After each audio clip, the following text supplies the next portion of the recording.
This video is sponsored by Normandy 1998, 212th Trooper, Sylar 1610, Carmen CJ, Rune Scribble, Kitsu the Kitsune, Blood Down, and Gookie Dookie.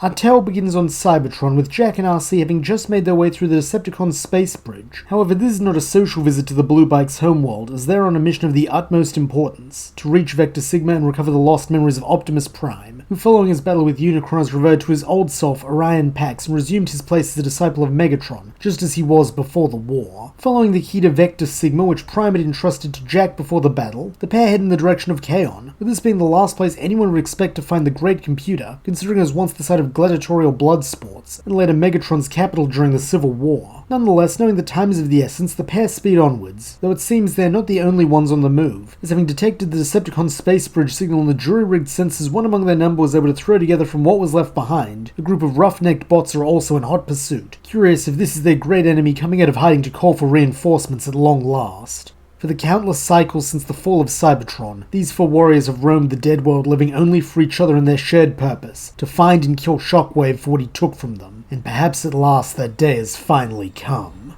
And so it is that the hunters descend on Kaon not long after the travelers from Earth do, finding them locked in combat with one of those disgusting Insecticons. No matter, they have dealt with Megatron centuries before, and can do so again. Then once they are done, they will capture these strangers, and interrogate them on where to find Shockwave. As one, the quartet each in their alt modes descend, with it being quite a sight to behold, as from seemingly out of nowhere, Jack and RC watch as a robotic pterodactyl, triceratops, stegosaurus, and T-Rex charge the Insecticon. Having the advantage of flight, the pterodactyl reaches their enemy first, slashing it with its long wicked-looking claws, though this just buys the others time to attack, with the triceratops using this opening to ram its foe and bowl it onto its back. Then, once it's defenseless, the T-Rex transforms back to robot mode and shoves his burning blade through the Insecticon's spark, ending it in an instant. From behind him, the Stegosaurus transforms back as well, angrily growling that he should have at least let him get a crack at the bug too before he went and finished it off. Tersely, the former T-Rex snaps back that he was too slow, while addressing him as Snarl, and reminding him that around these parts it's first come, first serve. At this name, something twigs in the back of RC's mind, as she's sure she's heard it before, though she doesn't remember any bot with an alt mode like this. Unfortunately, she is not the only one struggling to put a face to a name, as now that the Insecticon is gone, the leader rounds on Jack and RC, bellowing at them to tell them where Shockwave is right now, or they're joining that bug on the scrap heap.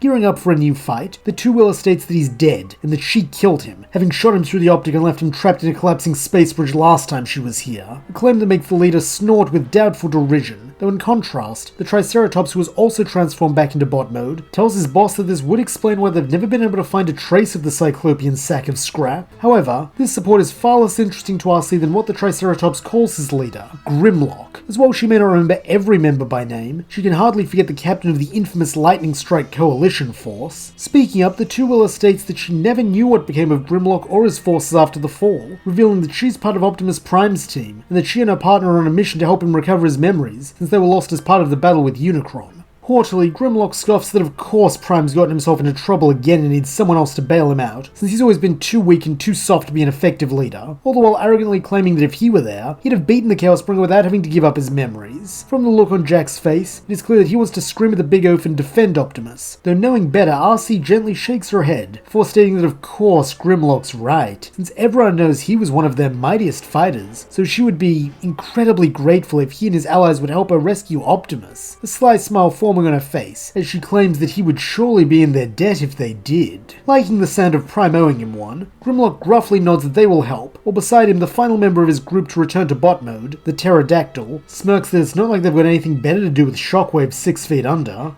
As part of this new alliance, Jack and RC learn that his name is Swoop, while the Stegosaurus is called Snarl and the Triceratops is Slug. Originally they had another member named Sludge, but they lost track of him before the Exodus, so he's either off-world or offline. In turn, RC fills the quartet on all that has happened since this world was lost, especially the events of their war on Earth, with this exciting the ruffians that have long dreamed of a chance to tangle with Megatron himself, though when they learn that Optimus, or rather Orion, is among his ranks, Grimlock makes a grave pronouncement that if they can't save him, he will destroy him, since they can't afford to have him use that big processor of his to help the enemy, with his squad echoing the old saying, "It's better to be gone than a con."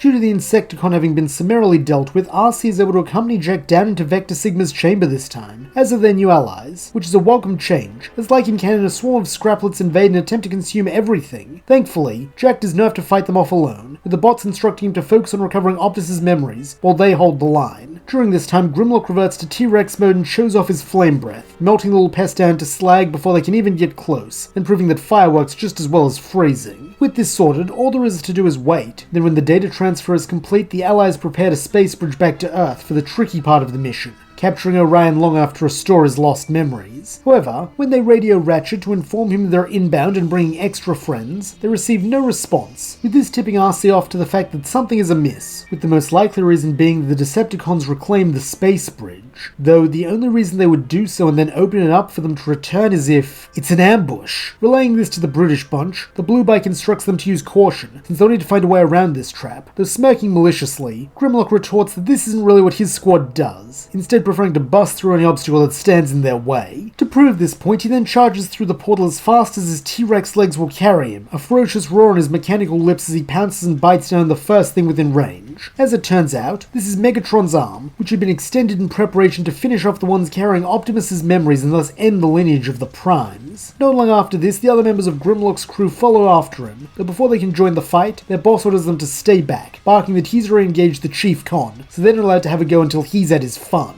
Using this moment of speech to yank his arm free, Megatron snarls that this is most un-Autobot-like, as they tend to bunch together to cover for their weakness without any appreciation for the glory and passion that comes from single combat to the death. Though glaring into the Decepticon leader's red optics with his own, Grimlock retorts that there's the problem. He's no Autobot, he's a Dinobot. With this declaration, the T-Rex charges, Flame Breath preceding him as if he believes Megatron can be defeated as easily as a scraplet, a misapprehension if ever there was one, as sidestepping the robotic dinosaur, the former gladiator of Chaon grabs him by the back of the neck and slams him face first into the wall of the cavern housing his space bridge. Nonetheless, Grimlock is not out of tricks, with him putting his tail to good use as he lashes out to strike the back of Megatron's knees, tripping him and allowing the Dinobot captain to revert to bot mode and draw his sword. Raising it high, Grimlock then attempts to end the prone Decepticon as he did his Insecticon minion. Though showing far more foresight and aptitude for combat, Megatron kicks out, trusting his leg to have greater reach than Grimlock's sword, as he plants a steely foot in his foe's face, forcing him back and allowing the villain to transform into his bot mode as a means of recovery, performing a loop-de-loop in midair, then transforming again to land a momentum-powered elbow drop to Grimlock's back. Now it is the Dinobot's turn to be prone. Though like Megatron before him, he is not at the mercy of his opponent for long, as he too shifts into his alt mode, using the enhanced strength of his T-Rex form to throw Megatron off him, returning the fight to the state it began in. As this is happening, a new figure ground bridges in, Orion, and while at first RC, the Dinobots and the defeated Autobots who failed to stop Megatron fear that he has come to back up his leader, he instead surprises them by declaring his allegiance to the Autobots, even if he does not remember everything.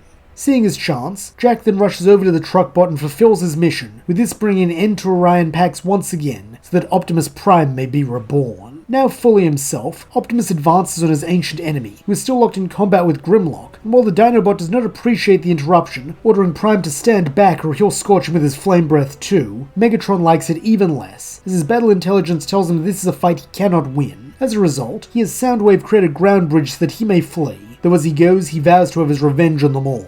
With this, the Autobots and Dinobots are at last able to reconvene, as Optimus gives his most heartfelt thanks to them all for saving him, while also extending an invitation for the Dinobots to join their ranks, an idea Ratchet clearly thinks is a bad one, remembering what loose cannons they were during the war. Though having faith in his old friend, he does not challenge it. Surprisingly, despite their antipathy towards Optimus's leadership style, none of the Dinobots object. As for Swoop, Slug, and Snarl, this is their best shot at taking down Megatron after Grimlock so greedily kept that fight all to himself, while for the boss Rex it's his chance at payback, for Megatron making him look weak by not dying when he tried to kill him. Subsequently, the Dinobots follow the Autobots through the ground bridge and back to their base, where Raph and Miko are waiting for them. Obviously, the kids are delighted to have Optimus back, though it is hard not to be excited about 4 new allies, especially when they discover they can turn into giant robot dinosaurs, one of whom breathes fire. In fact, Miko looks like she might pass out from giddiness. That is until she actually tries to speak to them, at which point Snarl brutally rebuffs her, warning her to stay out of his way, since he's not watching where he steps for some puny organic. At once, the girl's joy turns to heartbreak, and seeing this, Bulkhead storms forward, planting a hand on the Stegosaurus' shoulder and ordering him to apologize right now. though rather than feeling chastened, the red bot merely cracks his servo joints, while provocatively asking, "Or what?" However, before Bulk can give his answer, likely at the end of a wrecking ball, Optimus steps between them, and in his commander's voice orders them both to stand down. He recognizes there will be some adjustments as the Dinobots settle into life on Earth and the way things are done here, though they must remember they are all on the same side, so he doesn't want to see any infighting, since that helps no one but the Decepticons. Seeing his leader's point, Bulkhead nods an apology to Optimus, though when all eyes turn to Snarl, wondering if he will meet the Wrecker halfway, the Autobots are left disappointed, as the Spike-Tail simply shrugs away from Prime and Bulkhead, before stomping off to rejoin his squad. Unfortunately, these are not the only teething problems the now joint units will have to face, as another arises almost immediately when the Dinobots announce their intent to go out and hunt cons like they did back on Cybertron. As there is no imminent threat that requires their attention, Optimus is happy to let them go, though he does have one non-negotiable condition, that they acquire vehicle alt modes to blend in with Earth and avoid raising suspicion. Sarcastically, Slug calls this a great idea, before turning to Swoop and in a voice laced with irony asking why didn't they think to do that already? Picking up what his comrade is laying down, the pterodactyl pretends to think deeply for a moment, before gasping as though he's had an epiphany, and replying that maybe it's because when Shockwave was tearing them apart and reconstructing them as beasts, he might have taken away their scanning abilities, to ensure they stayed the way he wanted them. With Slug finishing off this cruel two-bot routine by adding that he bets the great and oh-so-wise Optimus Prime never considered that, did he? Humbly, Optimus replies that he did not, and he apologizes for any insensitivity he may have shown for their condition, a claim which makes RC, Ratchet, B and Bulkhead all grit their teeth, as they can't stand the sight of Optimus prostrating himself before such disrespectful ruffians, though surprisingly, the Dinobots seem just as angry, with Snarl snapping at Prime not to pity them, since they're not charity cases. If anything, the Truckbot and his followers are the ones who deserve pity, since the Dinobot alt modes have made them stronger than ever, so he bets any Dinobot could take the Autobot leader in a fight right now. Evidently, strength is not the only thing the Dinobots have gained from this transformation. Though refusing to rise to this aggression, Optimus instead continues with what he was saying, that he is sorry for any insensitivity he may have shown. However, for the sake of their anonymity, which is a key term of them being allowed to remain on Earth, he cannot allow them out of the base while they are unable to blend in. Unsurprisingly, this is not taken well, as Grimlock and Snarl begin to rage, demanding to be let out at once, while Slug and Swoop make cutting remarks about how Prime was always too cautious, but now he's given his ball bearings to the human government. Having had about all he can take of these boars' rudeness, Ratchet speaks up, reminding the Dinobots that though they had their own little force back on Cybertron, they were and still are under Optimus's command, so they will not speak to their superior officer that way, a claim which only makes the British bunch guffaw, as if they're not going to take scrap from Prime, why would they take it from his lackey? Curtly, RC asks if they'll take it from her, one of her arms now transformed into a blaster, while her optics blaze with a fierceness that makes it perfectly clear to the Dinobots how this little two-wheeler was able to kill Shockwave when they couldn't. Thankfully, Force is a language the Quartet speak fluently, and RC has demonstrated it repeatedly, with this being enough to silence their protests, albeit with incredibly ill grace, as Grimlock belligerently tells his followers to come with him, before stomping deeper into the base, and away from the exit. Following this exchange, the Dinobots do not attempt to leave the base, even if they do make their frustrations at being cooped up known at every possible opportunity, though this may not necessarily be the net positive Optimus had anticipated, as while out on a scouting mission to recover one of the many Cybertronian relics hidden on Earth, Bumblebee is ambushed by the human terrorist organization Mech, who steal his T-Cog, leaving him unable to transform. Naturally, everyone is sickened by this butchery of one of their kind by the humans, though this does not stop Slug from caustically commenting that none of this would have happened if Prime had just let them out, since Swoop would have been able to go with B and would have driven those fragging scavengers off in a spark beat. Though he hates to admit it, Optimus cannot help but somewhat agree that part of the blame for Bumblebee's situation lies with him, with this standing as a painful lesson that he and his team will need to learn how to work with the Dinobots as much as they will need to learn to work with them. To this end, when a new artifact turns up on their scanners atop a distant and frozen mountain far from any human settlement, the Autobot leader agrees to bring Swoop, Slug, and Grimlock along with RC and Bulkhead, while Snarl is to remain behind since as the Dinobot's medic, he will be assisting Ratchet in looking after Bumblebee until they get back. At once, Swoop's value to the team becomes apparent, as by virtue of his flight capabilities, he is able to scout the mountaintop while his allies are still making their way up, with him chirpily reporting that it looks like two cons are en route to the artifact, and from the looks of it, they have a head start. Impatiently, Slug demands to know if the bird brain got a look at what they're hunting for, with Swoop correcting that he's a pterodactyl. But yes, he saw the relic, and it appears to be a large hammer. At these words, a hopeful smile forms on Optimus's face, as he states that it must be the Forge of Solus Prime, which if they could recover, may be able to create a new T-Cog for Bumblebee. However, at his side, Grimlock grunts that Prime's forgetting something. That hammer's not just for forging new stuff, it's also said to be able to repair anything too, which means it might be the key to reversing what Shockwave did to him and his squad. Nodding, Optimus replies that of course he would be happy to use the Forge to fix them as well, though brusquely Slug retorts that he doesn't need fixing, and that he's quite happy as a Triceratops, while Swoop concurs, stating that he's not giving up his wings for anything. Testily, Grimlock growls that they don't have to if they don't wanna, but he's going back to the way things were. Then with renewed vigor bordering on recklessness, he begins scrambling up the mountainside while Optimus and the others have to struggle to keep pace. As a result, the hulking T-Rex is the first to reach the summit where Knockout and Breakdown are waiting for him, with the latter now wielding the Forge. Having heard about the Dinobots from Megatron, the devious Doctor has packed a special precaution just in case Prime sent them, with this being his Energon prod, which Grimlock eyes with more wariness than he does the ancient weapon of Solus Prime, remembering all too clearly the sting from one of those things, as Shockwave and his assistants would use them to keep him immobilized while they conducted their inhumane surgeries without any form of anesthetic. Unsurprisingly, this leaves Grimlock more than a little triggered, which in turn brings out his erratic side, as without much thought he transforms into dinosaur mode and rushes Knockout with a roar. Unfortunately, the Forge is not the only Iacon relic the two Decepticons have, as earlier Knockout acquired a force field generator, which he now puts to good use, halting the big guy in his tracks, before giving him a rather painful and literal blast from the past with his prod. In that moment, it is like a switch is flipped in Grimlock's head, as all traces of restraint and strategy are promptly abandoned, with the Dinobot leader becoming more like the raging beast his alt mode resembles as he begins rampaging. By now, the others have reached the top as well, though this does them little good as in his berserker state, Grimlock seemingly cannot tell friend from foe.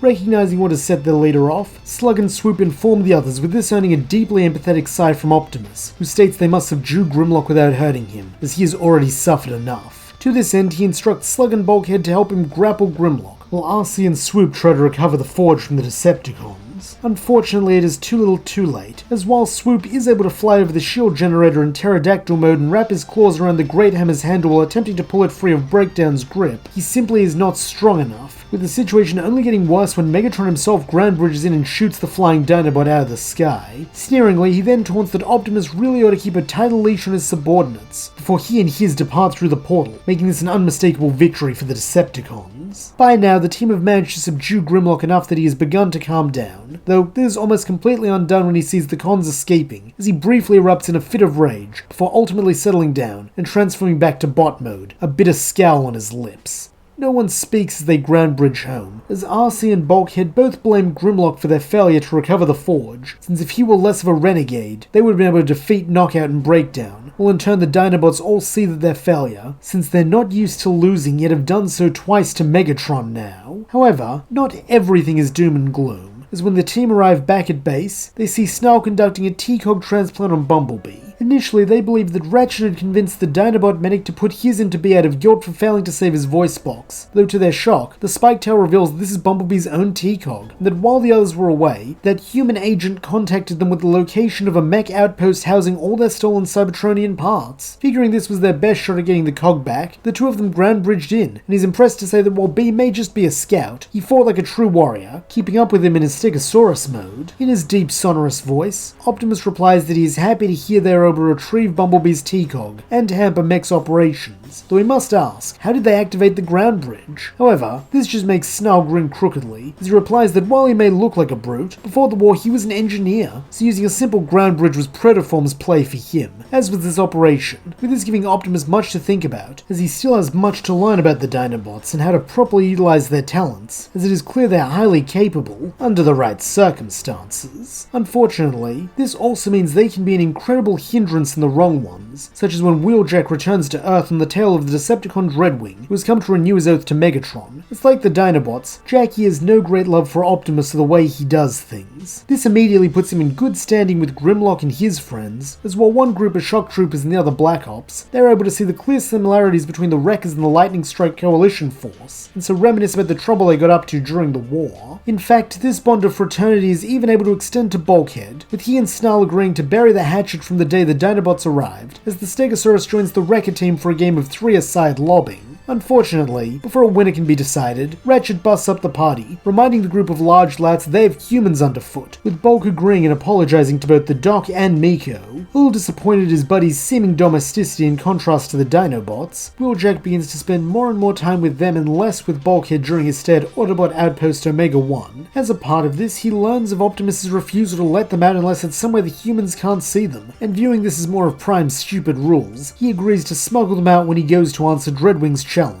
This does mean leaving Bulk in the dark as he would go running to Optimus, though Wheeljack stifles any guilt he feels by reminding himself that his green buddy left him hanging when he quit the Wreckers, so a little of his own medicine won't kill him. However, this decision proves to be a double-edged sword, as while Bulk is not kidnapped like in canon, Grimlock and Wheeljack are in his place, as the explosive-wielding Decepticon's invitation to fight was still a trap, and one that increased numbers cannot solve. As a result, it falls to Optimus and Bulkhead who had been tracking Wheeljack's signal to lead the remaining Dinobots on a rescue mission, with Swoop engaging Dreadwing in the air with ground support from Slug and Optimus, while Snarl uses engineering skills once again, this time to work with Bulkhead in defusing the bombs the Secret strapped to their friends, in the hope of taking down any Autobot foolish enough to come rescue their comrades. Thankfully, due to having put their grudge behind them, Bulk and Snarl are able to deactivate the explosives before they go off. The Green Wrecker does have some choice words for all of them about putting their own egos above their orders, with Jackie conceding that maybe Bulk and by extension Prime has a point, while even the hard-headed Dinobots have to admit that maybe their too-soft leader isn't wrong all the time. While this growth on the part of the new additions is a win, it is not a total victory, as Dreadwing does still manage to escape, though not before establishing something of a rivalry with Swoop as the only flyer on the Autobots side. Likewise, Wheeljack departs not long after, as while he still wants to hunt Dreadwing and avenge his fallen Wrecker comrade Seaspray, he also wants to come to understand the Earth a little more, as if he can make a Bolt brain like Bulkhead-wise, maybe there's something special about the place. However, before he goes, he's sure to bid goodbye to everyone, thanking Bulk for coming after him, and urging the Dinobots to keep their troublemaking to acceptable levels, since he doesn't want Prime tossing them out on their skid plates before he can get that lobbing rematch. Following this, the episode Crossfire, which is mostly Decepticon-centric, with the Autobots not arriving until the end, when Megatron has been lured underground to engage in single combat with an Insecticon under the control of Arachnid. Due to being an isolated area, the Dinobots are also here, making the capture of Megatron all the easier, though as in canon, when Dreadwing arrives with a Vehicon horde and threatens the Autobots, Optimus agrees to trade Megatron for their lives, a decision he quickly comes to regret,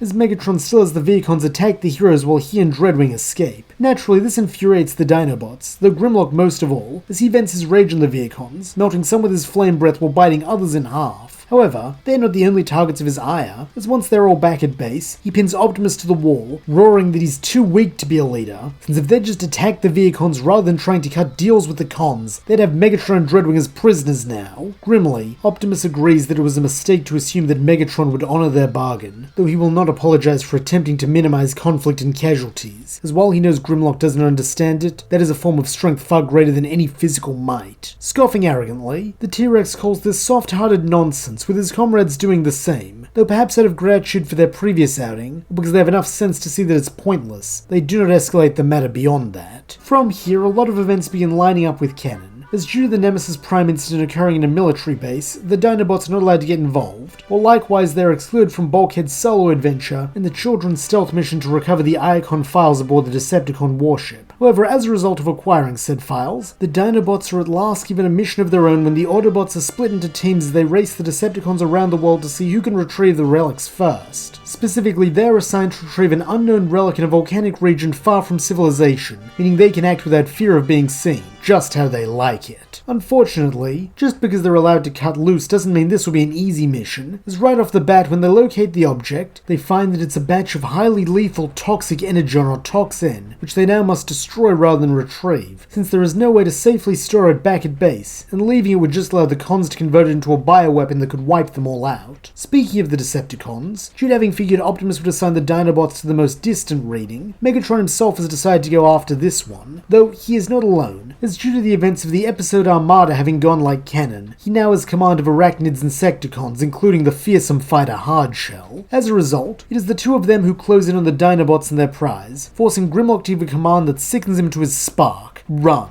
as their first priority has to be keeping the toxin out of Megatron's hands. Taking flight, Swoop quickly identifies an active volcano which should allow them to safely dispose of the toxic rock, but just getting there will be a challenge, as Megatron and Hardshell hound them relentlessly. Thankfully, one among their number is actually a tactician, that being Slug, with him using those skills to come up with a plan that might just give them the edge. To this end, he and Grimlock attempt to buy time by holding off Megatron, while Snarl and Swoop as the faster Dinobots keep heading towards the volcano with the Toxin capsule. As expected, Megatron refuses to allow his prize to slip away, having Hardshell follow Swoop in the air, though this was the plan all along, as when the Insecticon tackles the pterodactyl out of the sky and grabs the capsule, Snarl uses this moment to reveal that it is an empty prize, as he is the Toxin, having made use of his thick armored plating to withstand the noxious substance. However, smirking that Hardshell can have it if he really wants it, he then makes use of his medical knowledge coupled with his brute strength to shove the block of Toxin right into the gap in the Insecticon's chest armor, granting him an excruciating death, while also giving the Stegosaurus the Insecticon kill he wanted from earlier, and the Dinobots a much safer means to transport the toxic energy onto the volcano now that its poisonous properties will be trapped inside Hardshell's body.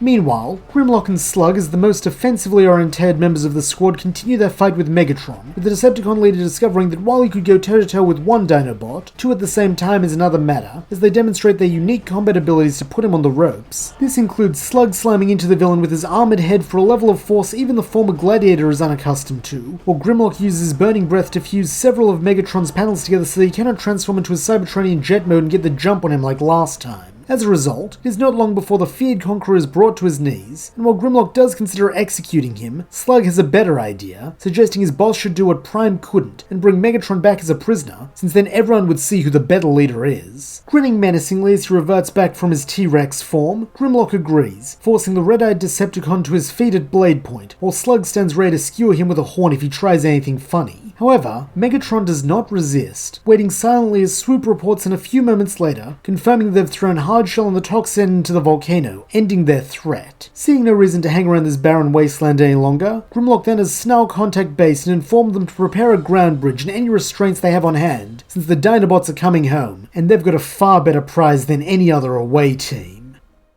Stepping through the ground bridge, the Dinobots see that they're the last to return. Though considering what they've brought with them, this is not an issue. If anything, it is a positive, as it means everyone can bear witness as Snarl shoves Megatron to the ground, and Grimlock plants a heavy metallic foot on his head, growling they've just won the war and done what even the great Optimus Prime cannot, by capturing the Chief Con. In a tempered voice, Prime sighs that he fears this will not end the fighting, as the Decepticons have carried on without Megatron before, so they will surely pick a new leader and continue on their conquest. Not liking what he perceives as Prime downplaying their achievement, Slug retorts that even so, they've just taken their enemy's strongest fighter off the board, so it's a crippling blow to their threat level and their morale. This Optimus does concede, stating that he does not mean to seem dissatisfied as this is a great victory for the Autobot cause, with this seemingly acting as permission for the others to begin celebrating and questioning the Dinobots and how they managed to defeat Megatron, as it is an undeniably impressive feat. Naturally, the four brutal fighters waste no time in recounting the tale of their daring mission, while Optimus, accompanied by Ratchet, who has no desire to speak with the ruffians, ensure Megatron is properly restrained, before leading him down into one of the storage rooms which will serve as his prison cell while here. Unfortunately, unlike Arachnid, who they have in a stasis pod due to the events of Armada, Megatron will require a constant guard to ensure that he does not escape, though this is not too much of an issue, as using her keen insight into how the Dinobots think, RC suggests they should be the ones to watch him, since after all, they already proved that they are strong enough to subdue him. Unsurprisingly, this appeal to their vanity works, with it being decided that the Dinobot will always be stationed outside Megatron's cell, with them working in rotation to ensure they are always sharp and ready for combat. A secondary benefit of this arrangement is that it gives them something to do that does not require them to go outside, meaning when the signal for the Decepticon escape pod turns up on their scanners, it is the regular Autobot team from Canon who go to investigate. As a result, the meeting with Smokescreen occurs like it does in the regular timeline, though with RC and Ratchet privately agreeing they already have enough processorless hotheads as is. Nonetheless, he is welcomed into the Autobot ranks, and upon arriving back at their base with the others, immediately demonstrates his fanboy side by not only recognizing Grimlock, but approaching him to say how much he admires the Lightning Strike Coalition force. Unfortunately for Smokescreen, this is met with a gruff rebuke from the T-Rex, as he grunts that they're Dinobots now. Though undeterred, young Rookie replies that whatever they're calling themselves these days, he still really respects what they did for the war effort, even if it's not as credited as it should be. Wholeheartedly agreeing with this assessment, especially the part about them being overlooked, Swoop is quick to wrap a servo around Smokey's shoulder and tell him not to worry about the boss, since he's got the personality of a rusted crankcase, while adding that if the Rookie needs something, he's the guy to talk to. Gratefully, Smokescreen promises to remember that, with a pair chatting until something new appears on the Autobot's scanners, a powerful energon reading that Ratchet hypothesizes might be another Iacon relic. Eager to prove himself, Smokescreen volunteers to join the team sent to retrieve this unknown item, though deeming him still in need of further training before he is is ready for such a mission, Prime refuses, telling him to go with Jack and acquire a more discreet Earth alt mode, while he takes RC, Bulkhead and Bumblebee to what turns out to be a construction site. Here they discover that the source of the reading is a large chunk of red energon, and knowing that this can provide an incredible boost to speed and strength if synthesized, they endeavor to retrieve it, and more importantly, keep it out of Decepticon hands. However, it seems their worries are slightly misplaced, as in this case it is a former Decepticon who wants the red energon, Starscream to be specific, as having held onto the Apex armor, he now attempts to steal the rare power-up as he did in canon. Though here a divergence occurs courtesy of a previous one, as while the Autobots cannot breach the Apex armor, the presence of an uninjured Bulkhead gives Optimus someone to work with as he tries to hold Starscream at bay long enough for B and RC to grab the energon and ground bridge away, meaning they succeed in securing their target, though at the cost of the Apex armor remaining in Starscream's possession. Nonetheless, when they arrive back at base, the Autobots feel triumphant, with RC and Bumblebee thanking Bulk for helping to keep Starscream off their back, while the human kids all gather around to inspect the red energon, albeit somewhat cautiously in Raph's case, since in his experience any energon outside the usual tends to herald disaster.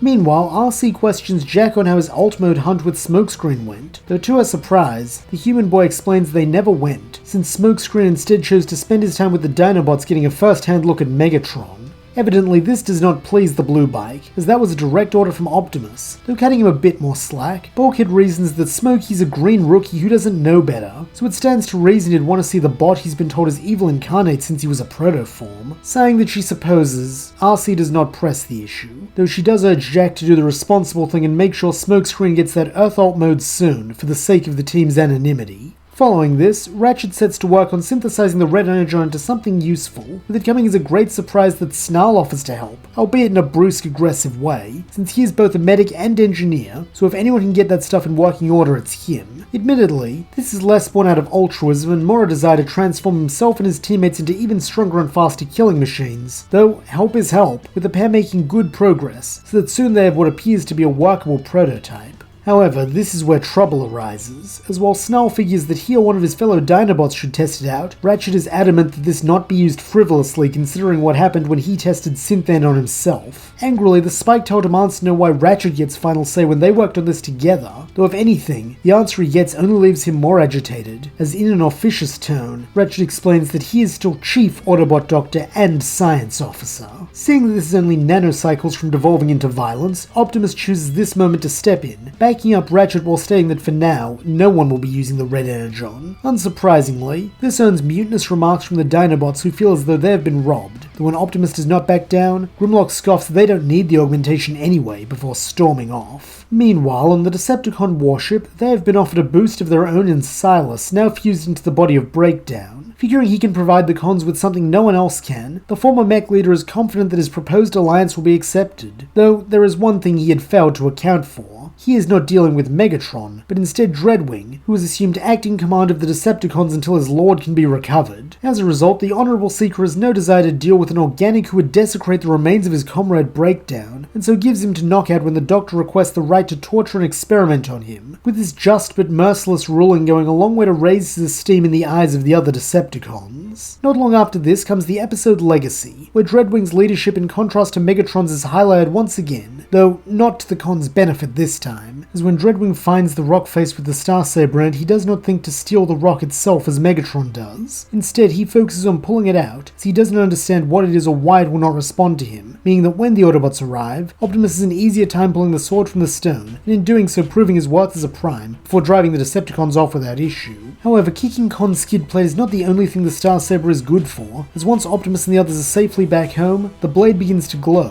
while Optimus himself enters into a sort of trance as his mind is transported to a nether space within the ancient weapon. Here he receives a message from none other than his old mentor Alpha Trion, who informs him of the 4 Omega Keys located on Earth, which if gathered, will allow him to use the fabled Omega Lock to restore Cybertron to its former glory. Sharing this with his comrades upon returning to the real world, the Autobots are naturally eager to see their homeworld return to the way it used to be, while Miko and Raph both express a desire to visit since Jack went without them last time. Though of course not even this can be a completely joyous moment, as the ever-contrarian Dinobots quick to point out how boring and stiff old Cybertron used to be, since before the war the only place to get a good fight was in the pits of Kaon, though they imagine Prime won't be reinstating that tradition when he's in charge. In his sagely voice, Optimus replies that they are correct. He does not intend to restore Cybertron to exactly as it was before, as that would be a failure to learn from the past, and would inevitably end in another civil war. Instead, he intends to create a better, more fair world, and he would appreciate their input on how to do so. Unfortunately, this is met with mocking laughter from Slug, who cynically calls these pretty but empty words, while Grimlock grunts that Optimus doesn't understand them at all. Then, without another word, he and his followers stomp away, though to their and the Autobots' surprise, Smokescreen follows. Looking back at the young bot, Grimlock questions what he wants. Though undeterred, Smokescreen admits that he thinks the Dinobots are right, since while the idea of things going back to the way they used to be and not having to worry about getting scrapped by cons every other day sounds great, it'd probably mean the end of his chance to prove himself a great warrior like Optimus and Grimlock. He knows it's selfish, but before the fall of Cybertron, his entire service in the Elite Guard was spent protecting an old archivist without ever seeing real action, and that was during the height of the war, so what'll it be like in peacetime? Adopting something like a grin, Grimlock claps Smokey on the back before telling him not to feel bad for wanting a shot at glory, since next to the thrill of the fight, it's the best part of being a warrior. Bolstered by this, the young Elite Guardsman thanks the Dinobots for chatting with him. While a bit further away, RC seemingly has the opposite reaction, as she leans in and asks Optimus if it's a good idea to let them influence the rookie this way. However, in that deep wise voice of his, Optimus replies that perhaps it will be Smokescreen who ends up influencing them. All of them. With it being his hope that his youthful enthusiasm and growing friendship with both teams will be the bridge through which the Autobots and Dinobots can find common ground and end the disharmony between them. In an attempt to foster this vision of unity, when the coordinates for the first Omega Key are revealed to be in an abandoned Egyptian temple far from human eyes, Optimus assigns Smokescreen, RC, and Snarl to retrieve it. Remembering her leader's words, RC does not object to this, though before they go, she does warn the other two not to do anything reckless, since this should be a simple energon run. Get into the temple, get the key, come home. Since if luck's on their side, the cons won't know about the Omega Keys yet, meaning they shouldn't face any resistance. Unfortunately, this is overly optimistic, both in what she expects from her teammates and what she expects of the mission, as due to Soundwave still decoding the coordinates like in canon, there is a Decepticon waiting for them. Dreadwing in this case, as he warns the Autobots to leave or be destroyed. However, there is one positive to this turn of events. As it is Dreadwing and not Megatron, he does not come carrying the Dark Starsaber, as the Honorable Seeker would never desecrate the tomb and corpse of a Prime for power, nor would he dream of using a sacred Iacon relic to create a weapon made of Dark Energon. Instead, he confronts the trio with his bombs, something Snarl is confident he can handle, having already dealt with them during the mission to rescue Wheeljack and Grimlock, while RC provides range support with her blasters. As for Smokescreen, he attempts to make a break for the key, only to find himself stepping into a trap, as Dreadwing has rigged the tomb to collapse if any of the Autobots take the key from its resting place. Coldly, the Seeker warns the rookie not to try it, as he will be crushed under falling rocks long before he can reach the exit with his prize. Though flashing a cocky smirk, Smokey replies that he wouldn't be so sure about that, before revealing a certain something he smuggled off base before they left. Surprisingly, this is not the phase shifter, as due to not stealing it in New Recruit, he would not think to bring it this time. Instead, it is a small dose of synthesized red energon that Snarl had slipped him as payback for Optimus and the Doc cutting him out of the decision-making process of how it should be used. Seeing this, RC frantically urges Smokescreen not to use it, since it's dangerous and untested. Though looking past her to Snarl, who is still engaging Dreadwing, now in his Spiketail form, he gives a small apologetic shrug, then consumes the substance. At once, the world slows down to a crawl, with only Smokescreen himself being able to move at normal speed. Using this to the fullest, the young Autobot wastes no time in grabbing the key, then before the bombs can even activate, he transforms into his alt mode and races back the way he came, only to shift into bot mode when he draws near to Snarl and RC, so that he might push them away from the explosion with the enhanced strength the red energon provides. Back in reality, this all takes less than a second, so that before he can react, Dreadwing finds himself the sole inhabitant of the temple as it crumbles around him, burying him under all the stone. Reverting to a regular perception of time, Smokescreen then looks to his allies with a smile while holding the key aloft as a symbol of their victory, though to his dismay he is met with a deep scowl from RC, as she begins to chew him out for being reckless and ignoring her warning. This only gets worse when they return to base, as rather than receive a hero's welcome as he had expected, Ratchet joins in on the lambasting, calling Smokescreen a young fool. A bit crestfallen, Smokescreen attempts to explain that he was just trying to help, and that they won, so he doesn't understand why they're mad, though in a tone that contains both compassion and disappointment.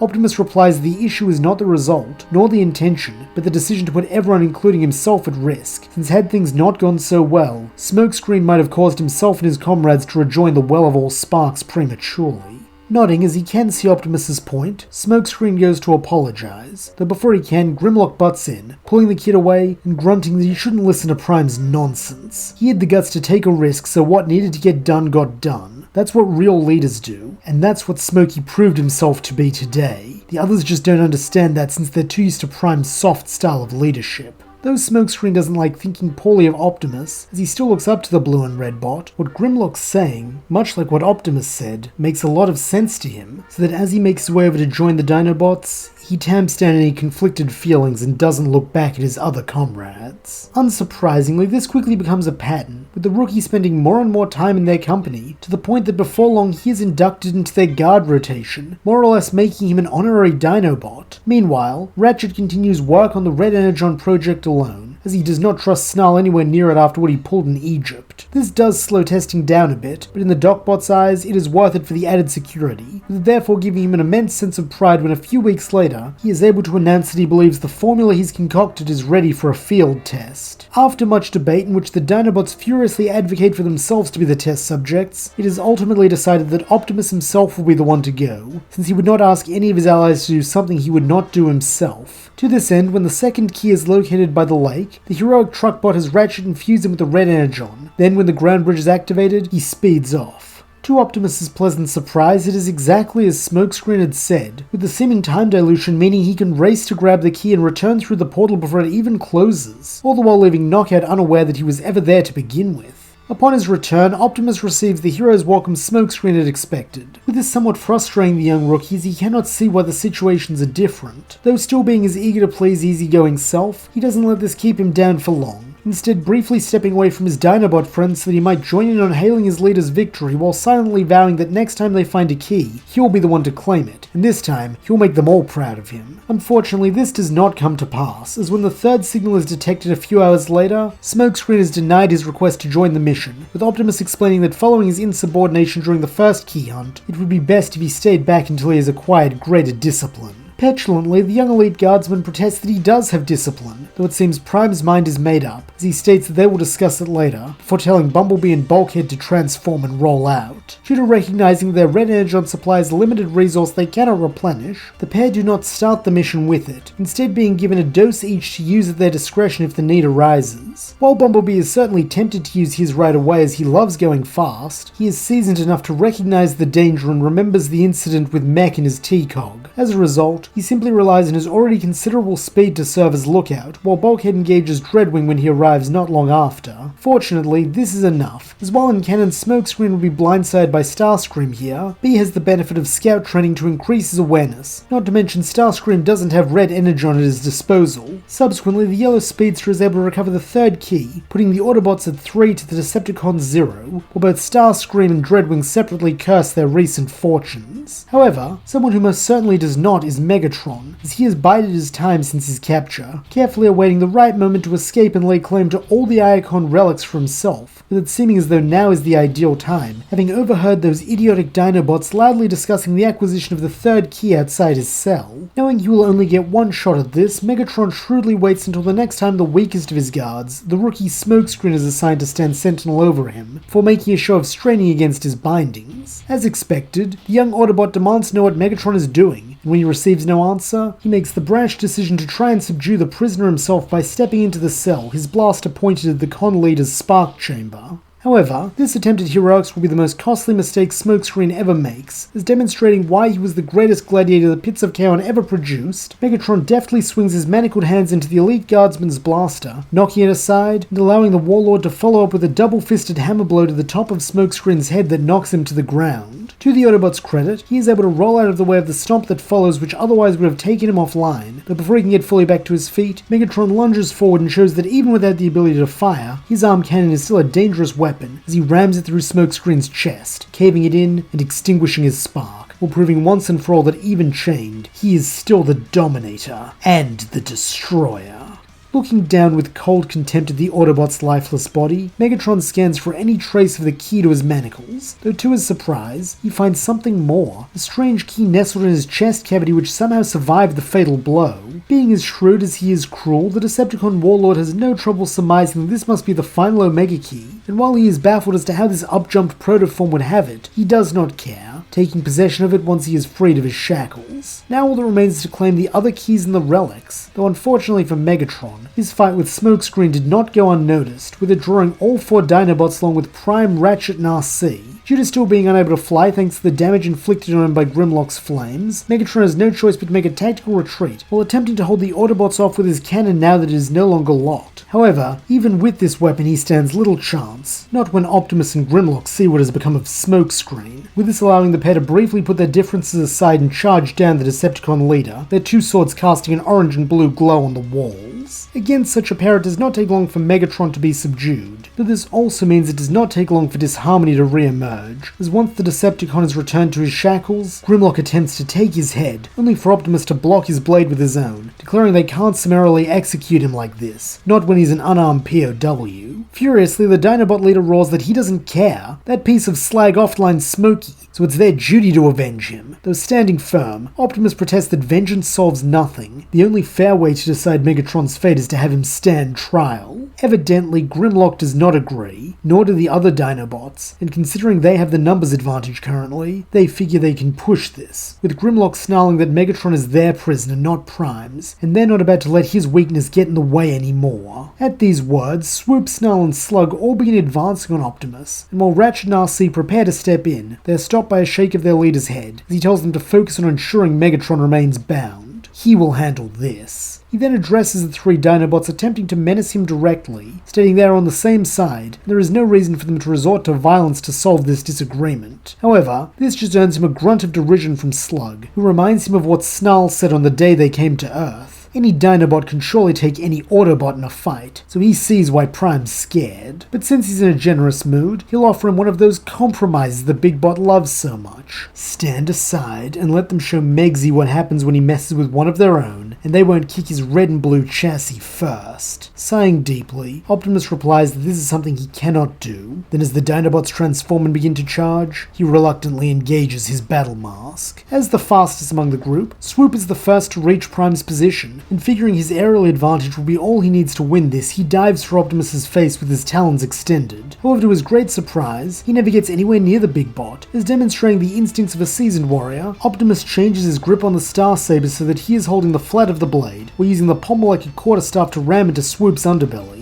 This earns a startled squawk from the Terror Bird, as he is temporarily stunned by the force of the blow, though this is nothing compared to what follows, as in another deft motion, Prime switches back to holding the hilt, while the blade swings in a wide arc and slams broadside first into the top of Swoop's head, driving him into the ground and taking him out of the fight. It is around this time that Snarl and Slug close in, coming at the Autobot leader from opposite sides in an attempt at a pincer maneuver. Though having seen such tactics before, Optimus is able to quickly adapt, driving the Starsaber into the ground to act as a wall against Slug's powerful plated skull, while simultaneously using it as a brace to stabilize himself as he kicks out at Snarl's unprotected head. However, it seems the heroic Prime may have at last overreached, as before the kick can connect, Snarl's spiked tail lashes out to slice his leg. Seeing this, Optimus quickly shifts into his truck mode, allowing him to duck under the attack and slam headfirst into the Stegosaurus, in what Snarl realizes all too late was a feint to make him overextend his tail. Though, this is not the only thing to go through his processor, as when Prime's improvised headbutt connects with his face, the resultant impact stuns him too, leaving just Slug. As the one who started this, the Triceratops is not about to go down as easily as his comrades, and so as Optimus revs up and races towards him, Slug copies, breaking away from the Starsaber and attempting to do to Prime what he did to Snarl.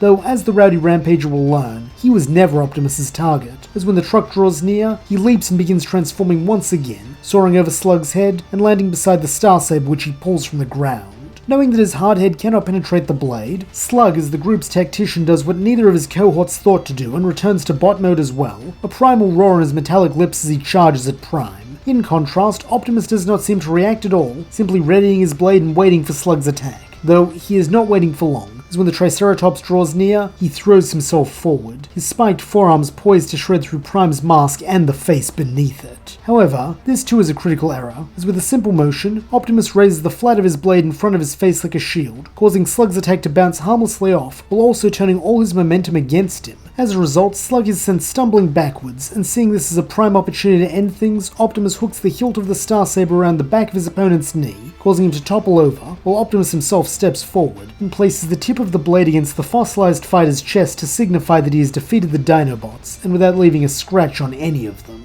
By now, Snarl and Swoop are coming too, though knowing they'll just be beaten again, they don't attempt to reinitiate combat, instead listening as Optimus stoically states that for a long time now they have mistaken his mercy for weakness, believing he lacked the power or the conviction to lead. though he hopes they see now that his choice to exhibit restraint is its own form of strength. He grieves for Smokescreen the same as they do, and wants to see Megatron answer for his crimes, but he will not allow them to compromise their principles to see it done. As he says this, his and Grimlock's eyes meet, with no pair of optics having ever displayed such contrary emotions, as while his are filled with cool determined resolve, the Dinobot leaders burn with roiling rage. However, before either can speak, Megatron's cackles draw everyone's attention back to him, with the Decepticons sneering this was perhaps one of Optimus's finest speeches, though ultimately it rings hollow, since any trial held by the Autobots will be a sham, as he highly doubts any of them will be able to put aside their biases to give him a fair hearing. Seeing the truth in this, even if it disquiets him to agree with Megatron, Optimus questions what the other bot proposes instead, and flashing a jagged-toothed grin, the Decepticon warlord answers that he would see his fate decided in the old way,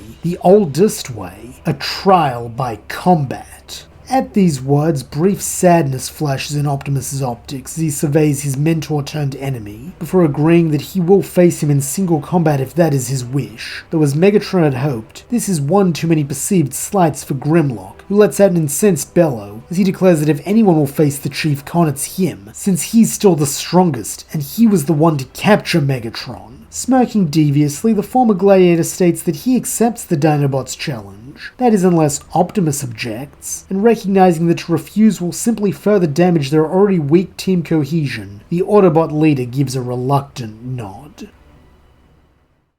A sense of tension fills Autobot Outpost Omega-1 in the lead-up to Megatron's trial by combat. As while the Dinobots are eager to see the Chief Con pay for what he did to Smokey, Optimus cannot help but fear he's made a mistake. This is not made easier by the logistical challenges of arranging such an event, since there are few places on Earth where Grimlock and Megatron can battle without risk of it being picked up by the humans, and those places tend to be inhospitable even to Cybertronians, such as the Antarctic. Surprisingly, it is Megatron himself who offers a solution to this problem, proposing that since both he and Grimlock are former champions of the Pits of Kaon, they should have their duel there, as it would make it a fight worthy of history, two great warriors returning to the arena one last time. Naturally, no one is particularly keen to do what the Warlord wants, with RC coldly asking how they're supposed to get to Cybertron for this proposed spectacle. Though grinning toothily, Megatron replies that he would be happy to grant them access to his space bridge, assuming they would be willing to do him a kindness in return. Flatly, Bulkhead growls there's no way they're falling for such an obvious trap, though in a measured tone, Optimus asks what his nemesis wants, to which Megatron answers that he only wishes that his followers be allowed to witness the battle that will decide his fate. Liking the sound of this, as he wants the cons to see him crush their leader and become demoralized, Grimlock grunts that he agrees with the prisoner,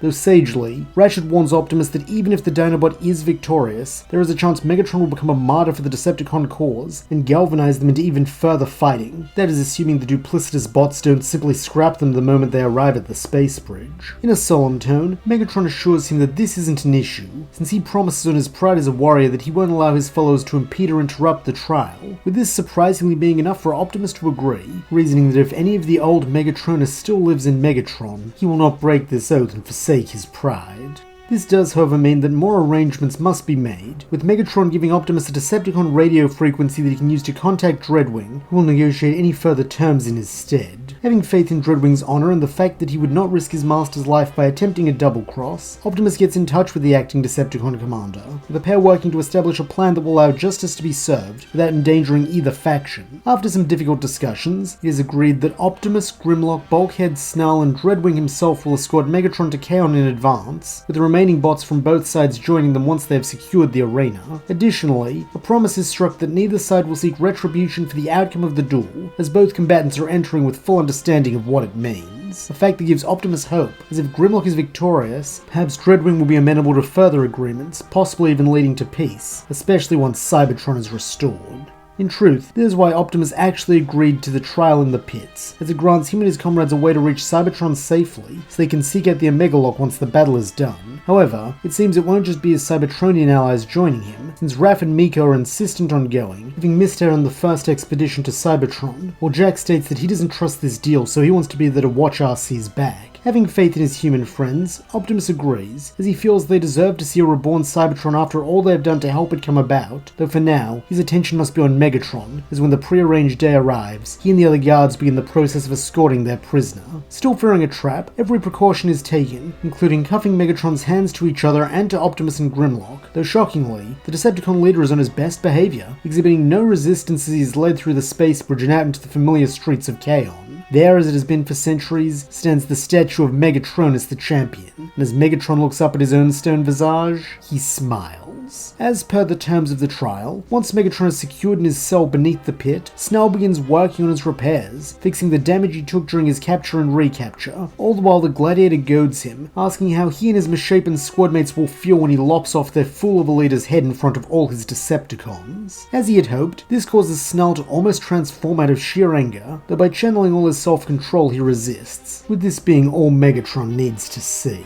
Following the completion of his repairs, he is ushered out once more, now onto the battlefield, while from the stands above, Autobots, Dinobots, Decepticons, Vehicons, and Insecticons all watch, with the prevailing chant being for him. Unperturbed by this, Optimus, who is acting as judge, orders silence, before reminding everyone this is a trial to determine Megatron's innocence or guilt, while urging him and Grimlock to fight fairly and with honor. Then, with his pronouncement made, he calls for the duel to begin. As one would expect of a brute like Grimlock, he wastes no time in charging in, choosing to do so in his bot mode with his sword ablaze. Though having expected this, the gunmetal grey gladiator simply parries with his cannon arm, then drives his spiky fist into his foe's stomach for a cruel gut shot. Such a disrespectful move right off the bat has the crowd roaring, though this is nothing to Grimlock's roar as he next tries for an overhead pommel strike that Megatron sidesteps before retaliating with a right hook that crunches painfully against the Dinobot's visor. Unfortunately for the rough and tumble anti-hero, this is not the end, as Megatron next attempts to blast him point blank with his fusion cannon. Though showing his own impressive battle instincts, Grimlock makes the reckless decision to get in closer rather than backing away, allowing him to shoulder barge the con and make the shot go wide. Seeing a chance to gain the upper hand, the Dinobot captain then tries to pin his quarry, using both of their considerable weight to force him down, as if he can get on top of him, it will be a simple matter to take his head with his blazing blade. However, ever the wily battler, Megatron turns this to his advantage, waiting until they are both in freefall to transform and scorch Grimlock with his afterburners, while the do-gooder has no grounding to brace himself. As expected, this sends him soaring backwards into one of the arena walls, and seeing a chance to end this, Megatron flies after him while aiming the twin-bladed nose of his Cybertronian jet form right at Grimlock's spark. In the stands, the Autobots can barely watch, as despite their gripes with the brute, to see him die like this is not something any of them want, though in contrast, his fellow Dinobots have not given up, yelling down at their boss to keep fighting, and while he does not hear them amidst the enemy chants, he is clearly of the same mind, as when Megatron draws near, he puts his brute strength to the test by catching the speeding jet head-on. Then, with a bellow, he begins pushing the villain back, before slamming him into the ground where he is forced to de-transform. Unfortunately, in the initial blowback, Grimlock had lost his sword, meaning he cannot bring about the clean end he would have liked, though he is far from out of options, as with a cruel leer, he taunts that if Megsy wants to use alt modes, that's fine by him, before letting in a primal roar and transforming into the robotic T-Rex. Surprisingly, this seems to please the Decepticon warlord, as when he returns to his feet, it is with a mocking grin and a declaration that he has no reason to fear a failed science experiment. Falling for this somewhat obvious bait, Grimlock wastes no time in barreling towards the enemy, though like at the start of the fight, Megatron responds with evasion, avoiding the attack and firing a shot into the Dinobot's flank before he can turn around. With this counterattack also comes another jeer, as Megatron states that he knew Grimlock had the intelligence of a protoform, but even a protoform should have recognized that he can't beat him without help from his little sidekicks. On his own, he's nothing but a lumbering oaf who's lucky they weren't gladiators at the same time, or he would have scrapped him easily.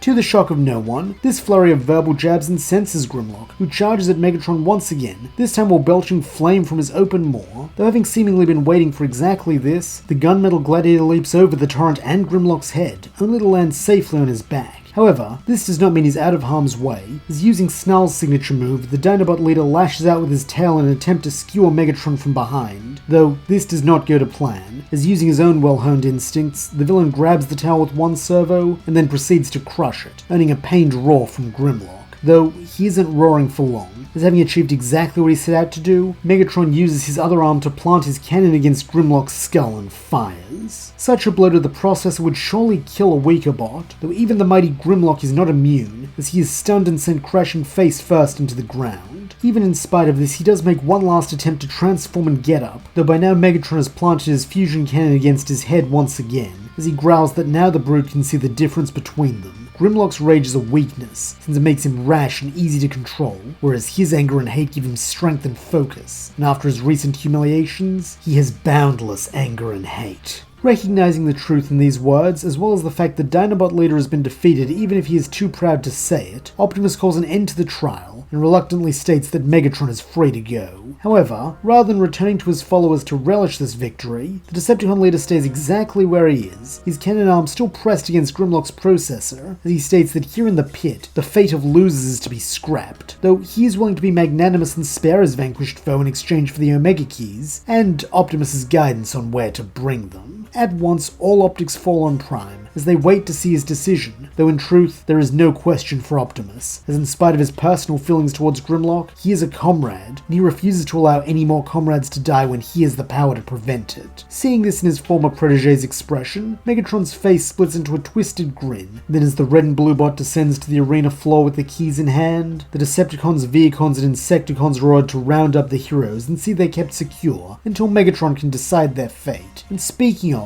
it is at this moment that the Warlord opens fire on Grimlock. Though good to his word, he does not blow his head off, instead blowing a hole in his chassis not too far from his spark case, which sees the Dinobot captain collapse to the ground inert. Such a callous attack earns angry cries from the Autobots and Dinobots alike, though recognizing that their enemies are looking for an excuse to terminate them all, Optimus gives them the order to stand down and focus on keeping themselves and each other safe, since this is not the end. Cackling maniacally, Megatron jeers that he quite agrees. In fact, it's the beginning of a new dawn for Cybertron under Decepticon rule. With this, Optimus, Megatron, Soundwave, and a few Vehicons make their way into the Sea of Rust, while Dreadwing leads the remaining forces in marching their captives to the Grindcore prison camp, where they'll be put to work. This does include the humans, with RC, Bulk, and B all doing their best to comfort their frightened charges, while Ratchet attempts to bargain with their captors to send the children home, stating that with how small and weak they are, they will provide no labor value and can pose no threat, but it would go a long way in securing lasting peace if the cons showed a willingness to do such a small kindness. Unfortunately, this falls on deaf auditory receptors, with Ratchet growing desperate as he passionately declares that if they are kept here, they will die. Their suits have limited air, water, and sustenance, and when those run out, they will meet a cruel and needless end. Even if the Decepticons believe that humans are an inferior species, surely they at least have enough compassion in their sparks not to inflict such a fate on them for no reason.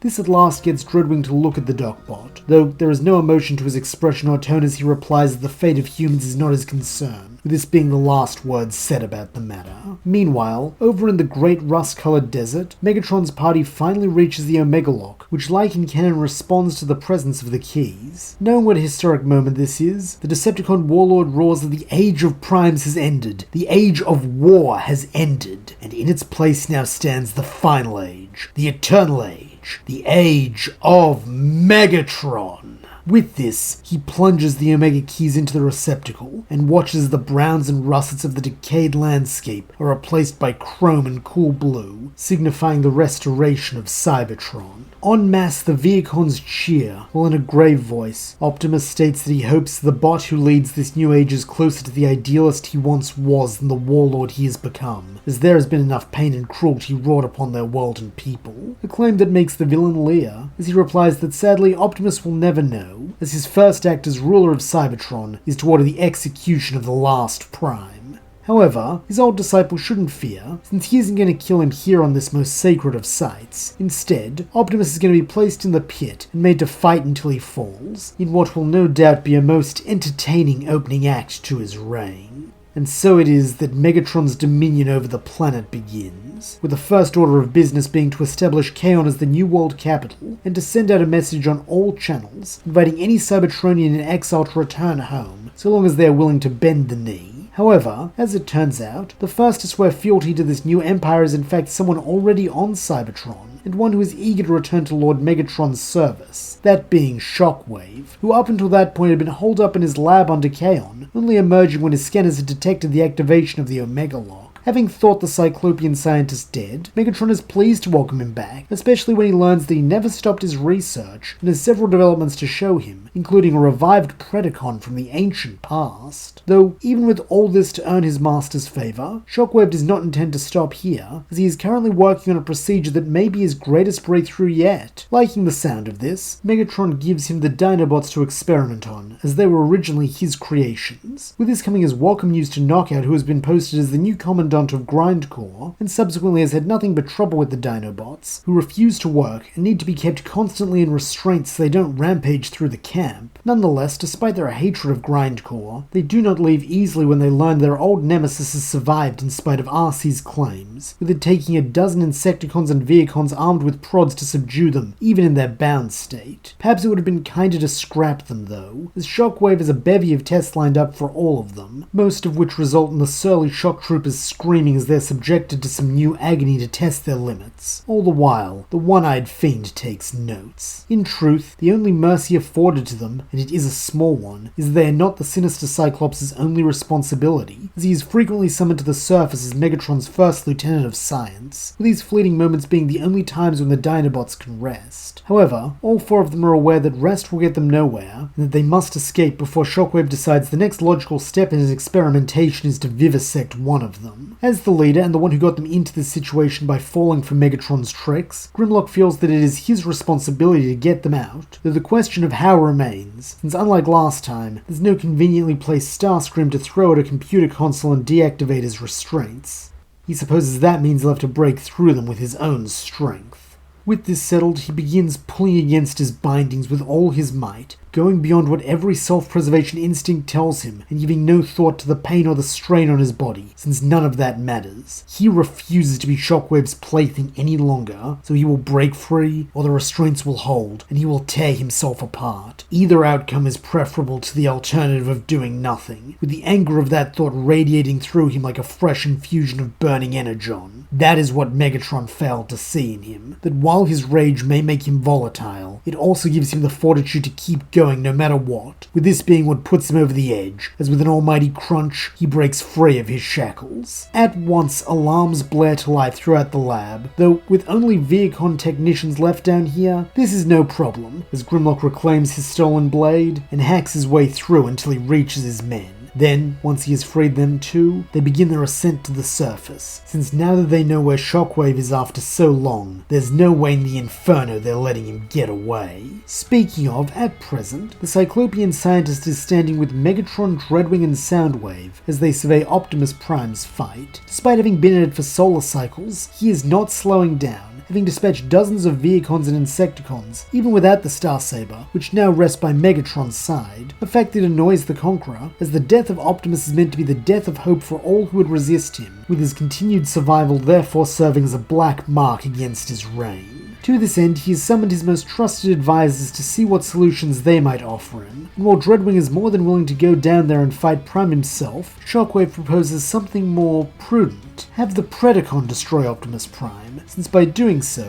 it will establish the beast as being stronger than the most powerful Autobot, and once this is known among the enemy ranks, none will dare to challenge Lord Megatron's regime, for fear of having to fight a creature they cannot logically defeat. Liking the sound of this, especially since it will also serve as a practical demonstration of Shockwave's creation's abilities, Megatron orders the Predacon to be summoned, with the sight of the great mechanical dragon landing in the center of the battlefield being enough to awe and terrify the spectators, while even Optimus himself feels a shiver of trepidation, as in his exhausted state, he doubts he can beat that thing. Nonetheless, he is not about to go down without a fight, and so transforming his hands into their gun configuration, he begins shooting at the monster's eyes as they are large and membranous compared to the rest of its armored body. While his aim is a bit off due to the shaking of his worn-out arms, he does still manage to land a couple of blasts on the beast's face, causing it to rear up angrily and let out a ferocious hiss. Then, as this transforms into a bestial scream, it lunges at the Autobot leader, forcing him to dive aside while activating his arm blade and raking along the Predacon's long neck. Unfortunately, due to the thickness of its hide, this is not enough to pierce it, leaving only a scratch that angers the Predacon further, with it lashing out with its tail and catching Optimus in the chest with enough force to shatter the glass of his windshield. This sight has Megatron guffawing, as he praises Shockwave for creating such a force of destruction. While unbeknownst to the Decepticon leader, several of Shockwave's other creations, that being the Dinobots, feel their own slight satisfaction at seeing Prime getting battered around after the trouncing he gave them. Nonetheless, they are not here for him, as spotting Shockwave in the Chief Con's viewing box, they bust in ready to finish him off and enact their revenge at last, only for the Iacon Relic shield generator to burst into life between them courtesy of Soundwave, who even in the midst of the revels has not forgotten his role as Megatron's eyes and ears. As a result, he had known they were coming from the start, and so turning his blank-visored face to his leader, he wordlessly questions what should be done with the Dinobots. Still amused by the hard time Optimus is having, and feeling this proves the beast is stronger than any number of Autobots, Megatron orders Soundwave to have the Dinobots join Optimus in his doomed final struggle, an order the mute comms officer is easily able to carry out, needing only to turn 90 degrees as the shield turns with him, scooping up the shock troopers and shoving them out of the box. Thanks to having wings, Swoop is able to make this landing with some grace, though the same cannot be said for his comrades who crash down into the pit, alerting the Predacon to their presence. At once, the monster's attention turns to the newcomers, with Grimlock ordering his team to stand and fight. Though actually living up to his title as squad tactician for once, Slug growls they'd be better served falling back, since this thing's not their target, Shockwave is, and they can't get to him now. Not to mention they've each got one servo in the grave thanks to the Madbot's experiments, so they should fix themselves up and try again later. From the frustrated grunt that rips its way out of Grimlock's lips, the captain clearly doesn't like this plan one bit, seeing it as cowardice, though when Snarl and Swoop throw their support behind Slug's plan, he begrudgingly relents, barking at the latter to use that platy head of his to make them an exit, while the others are to grab Prime, since they might as well bring him along. Nodding, the quartet then all assume their alt modes, with Slug racing to the far wall and smashing his way through like Grimlock said, while Swoop grabs Optimus in his talons and flings him onto Snarl's back with a squawk to hold on tight. As for Grimlock, he plays distraction, charging forward and ramming into the Predacon's side with enough force that it is actually toppled over, buying the team enough time to make their escape. However, this does not mean they are in the clear, since now they're out in the streets of Kaon, aka Con City. Luckily, most of the scared Decepticon ranks have not returned from exile, meaning it is mostly Vehicons and Insecticons who are still awaiting deployment to other parts of the planet, though all the same, at the sight of 4 rampaging robot dinosaurs, they do their best to stop them. Unfortunately for them, their best just isn't good enough, as Grimlock's Flame Breath, Swoop's Talons, Snarl's Spiked Tail, and Slug's Battering Ram head tear through them with ruthless efficiency. Thanks to this, it is not long before they are out of the city with no sign of pursuit, and taking this as a cue to stop and establish a sitrep, the Dinobots revert to bot mode, while Optimus sits and thanks them for their timely rescue, as he fears he might not have been able to beat the Predacon on his own. Gruffly, Snarl states there was no might about it, he would have been slagged if not for them. Humbly, Optimus agrees that they are more than likely correct, though when they next face the beast, he will be in a better state to assist them, as will their allies, as now their top priority must be reuniting with them as well. Bluntly, Grimlock scowls that if Prime wants to go off and save those mudflaps, that's his business, since his soft spark is what got them all captured, but his unit have one goal that trumps everything, scrapping Shockwave. In a testament to just how tired he must be both physically and emotionally, Optimus actually responds heatedly, stating that now is not the time to be selfish, since while he understands their anger towards Shockwave, that is not all that matters, as their comrades' lives are hanging in the balance. For that reason, this is not a discussion, they are all going to rescue the others. Then, once he is sure they are safe, the Dinobots have his word that he will do everything in his power to see that they receive justice for what Shockwave did to them. However, it seems Shockwave isn't done doing bad things to them. As an attempt to show off another of the Predacon's capabilities, he had dispatched the monster to track Optimus, with it only needing his faint scent on the Starsaber to find him. Subsequently, before more can be said on the matter of plans, the great beast shadow falls over the heroes, with it becoming immediately obvious that running is no longer an option, since it will just keep following them to the ends of Cybertron. Though not everyone sees this as a bad thing, with a faint smirk crossing Grimlock's face, as now his squadmates will have no choice but to let him take a crack at the Pred.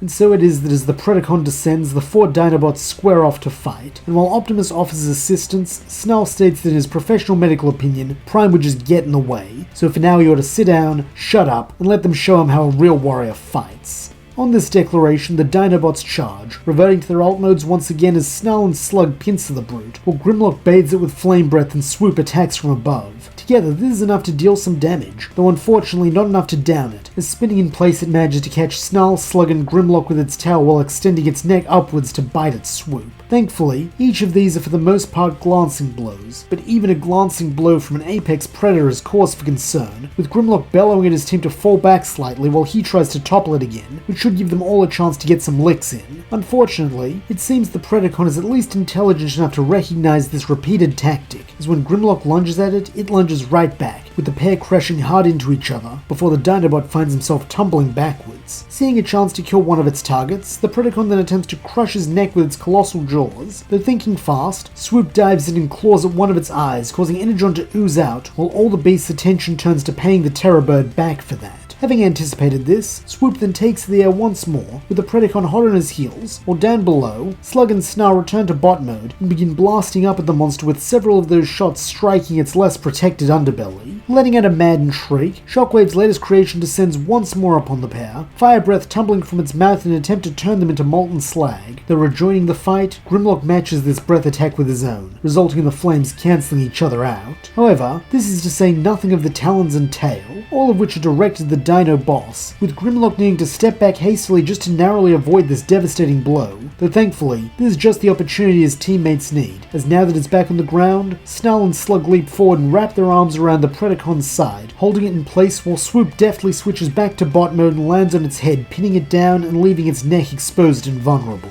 At once, Grimlock understands what his teammates are doing, and so transforming as well, he raises his burning sword high and bellows this beast may have been able to challenge them individually, but nothing can withstand the might of the Dinobots. Then, without another word, he swings, bringing the blade down and separating the monster's head from its body. In the aftermath of this, the four fighters reconvene, their sense of camaraderie at an all-time high, though little do they know there is another observer to this scene, Laserbeak, who dutifully relays everything back to Soundwave and Kaon, while Megatron, Dreadwing, and Shockwave watch on through his visor. Letting out a frustrated growl at the sight of his newest weapon being destroyed, the Decepticon Warlord rounds on Shockwave, demanding to know how this happened, and exhibiting his usual upfront logical demeanor, the Cyclops does not attempt to deflect, instead factually stating that he evidently underestimated his earlier prototypes and the synergy they possess. Clearly dissatisfied with this answer, Dreadwing then demands to know how the scientist intends to make up for this blunder, to which Shockwave answers that he would have thought that was obvious. The Dinobots and Predacon were early experiments, ergo, it stands to reason that he has since developed something more impressive.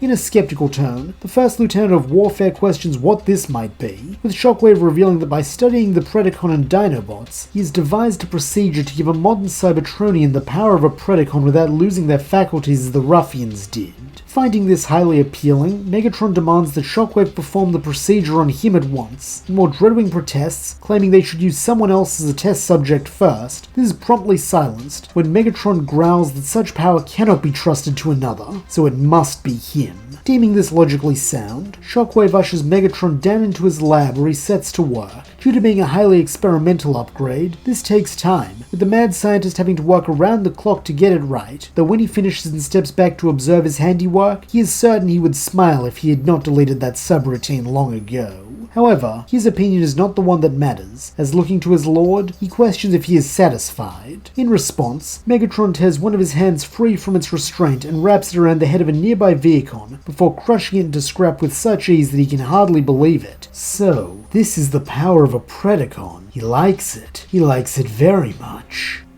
Yes. In the distance, Ultra Magnus sees Cybertron, not as the rust-colored husk they fled thousands of stellar cycles ago, but shining a vibrant silver as it once did during the golden age of their world. Like Primus knows how many others, he had been drawn in by Megatron's message, as while he is hesitant to believe anything his ancient enemy says, he has to see for himself, and hopefully ensure that any Autobots here will be treated fairly. Signaling ahead an observation of proper docking procedure, the Iron Will is directed to land in Kaon, where Megatron's new First Lieutenant of Warfare, Dreadwing, along with a retinue of Vehicon guards come to meet him personally. Ever the consummate officer, Magnus greets his Decepticon counterpart with respect, as he questions why he is here, to which the planebot replies that Lord Megatron is presently indisposed, though he has left instructions on how to deal with any Autobots who return to Cybertron. They are to be given a choice: renounce Optimus Prime and swear allegiance to the Decepticon cause, or surrender themselves, and be taken into custody as enemies of the new Cybertronian Empire. Having suspected something like this from Megatron's initial message calling them all home, Magnus is not surprised, instead firmly stating that he will not surrender willingly, his servos already transforming into hammers, though having likewise expected nothing else from Prime's famed second-in-command, Dreadwing and his minions attack. Against overwhelming numbers and Dreadwing's aerial advantage, Magnus is only able to defeat about half of the Vehicons before he is pinned and forcibly subdued. But even still, he does not go quietly, warning the Decepticon commander that he will never stop fighting to see this world freed from Megatron's evil. Adopting a cruel expression, Dreadwing states that the Autobots' brave words will do him little good in Grindcore, with this being the last thing Magnus hears before he is shackled and shoved onto a dropship bound for the infamous prison. In spite of all his valiance, the Bluebot does feel a twinge of fear in his spark when Grindcore comes into view, as he has heard stories of the atrocities committed in this labor camp during the Great War, with it seeming things have not changed much, as the moment they touch down the landing platform, the Autobot second-in-command is dragged to his feet and thrust forward, so that soon he is face to face with Commandant Knockout, who sneeringly installs several restraints that will put him offline if he tries anything funny like transforming into his alt mode. Then, once he is sufficiently pacified, he is marched over to where 4 other Autobot prisoners are being made to operate an energon extractor, and informed that if they do not reach the requisite yield for the solar cycle, they will not be fed. Looking more closely at his new workmates, Magnus recognizes RC, Bumblebee, Ratchet, and even fellow wrecker Bulkhead, while in turn they all look shocked to see him and ask how he got here. While he does not appreciate their undisciplined tones, the Bluebot explains his arrival on Cybertron, with this only raising more questions, namely whether he saw or heard anything about Optimus while he was in Kaon. Brusquely, Magnus states that he did not, having assumed that he would be here, though when the others explain that he was taken by Megatron, the by-the-book Spot gravely states they can only hope he is still online and managed to escape. In the meantime, the chain of command is clear, so he will head up all Autobot efforts until Prime's status can be ascertained, with his first order being to avoid causing trouble, since it's imperative they conduct themselves in accordance with POW guidelines, and exhibit patience while they gather more information. Bluntly, Bulkhead replies that he's afraid patience isn't really an option, as he gestures to the ground where a trio of small creatures that Magnus had not noticed before stand. At first, he almost mistakes them for protoforms due to their metallic shells, before catching sight of the organic faces behind a pane of glass, and spotting the commander's curiosity, RC respectfully explains that these are humans, their friends and allies from their time on planet Earth, who were captured with them and brought to this awful place. While he is no expert on humans, Magnus can tell that these ones are sick from their pale, haggard faces, with Ratchet stating that the humans ran out of suitable food days ago, and would have similarly run out of oxygen if they hadn't been able to pump the air from their tires into their spacesuits to replenish their supply, though even so, they're rapidly running out of that too, meaning they have to find a way to get them home as soon as possible. Knowing that Optimus would prioritize preserving the lives of these humans, just as the others clearly do, the Bluebot resolutely nods that he will endeavor to devise a plan which will facilitate this, though with a slight twinkle to her optics, RC states they already have that covered. While it is highly irregular for a subordinate to be directing a superior, Magnus agrees to hear her out, with the plan being for him and Bulkhead to sabotage the energon extractor, drawing the attention of the guards so that the smallest human, Raph as they call him, can slip away and investigate a potential means of escape. Truthfully, Magnus is not convinced that it is wise to entrust a tiny organic with such a crucial role, especially when it also puts him at risk of injury or termination should the Decepticons discover him, though recognizing the others have more intel on Grindcore and its operation than he does, he reluctantly approves this strategy. Nodding gratefully, the two-wheeler hisses they're just about to change guard shift, so now's the time to act, as the Vehicons on duty will be too tired to notice one missing human. Giving a slight jerk of his head to show that he understands, Bulkhead surreptitiously begins applying pressure to one of the pipes extending from the extractor, and taking this to be his cue, Magnus assists, so that a moment later, an alarm starts blaring on the machine's console. As the Autobots had hoped, this causes the Vehicons on duty to approach, as they demand to know what happened. Though playing innocent, RC protests the machine just started malfunctioning, so maybe it overheated or something. Furiously, the lead guard shoves her aside with the tip of an energon prod so he can take a look, with this being exactly what they'd been waiting for, as in the shuffle of Cybertronian bodies seemingly to avoid being zapped, no one notices as B employs his scout skills to slip away from the group just long enough to help Raph into a nearby grate. While they are far too small for any of the Autobots to move through, Raph is perfectly sized to shimmy his way up this particular vent, leading right to Knockout's office, where he is able to get a bird's eye view of the whole layout. Not only that, but as a tech whiz, the boy is best served to figure out what around here disables their restraints, and maybe if they're really lucky, opens the prison gates.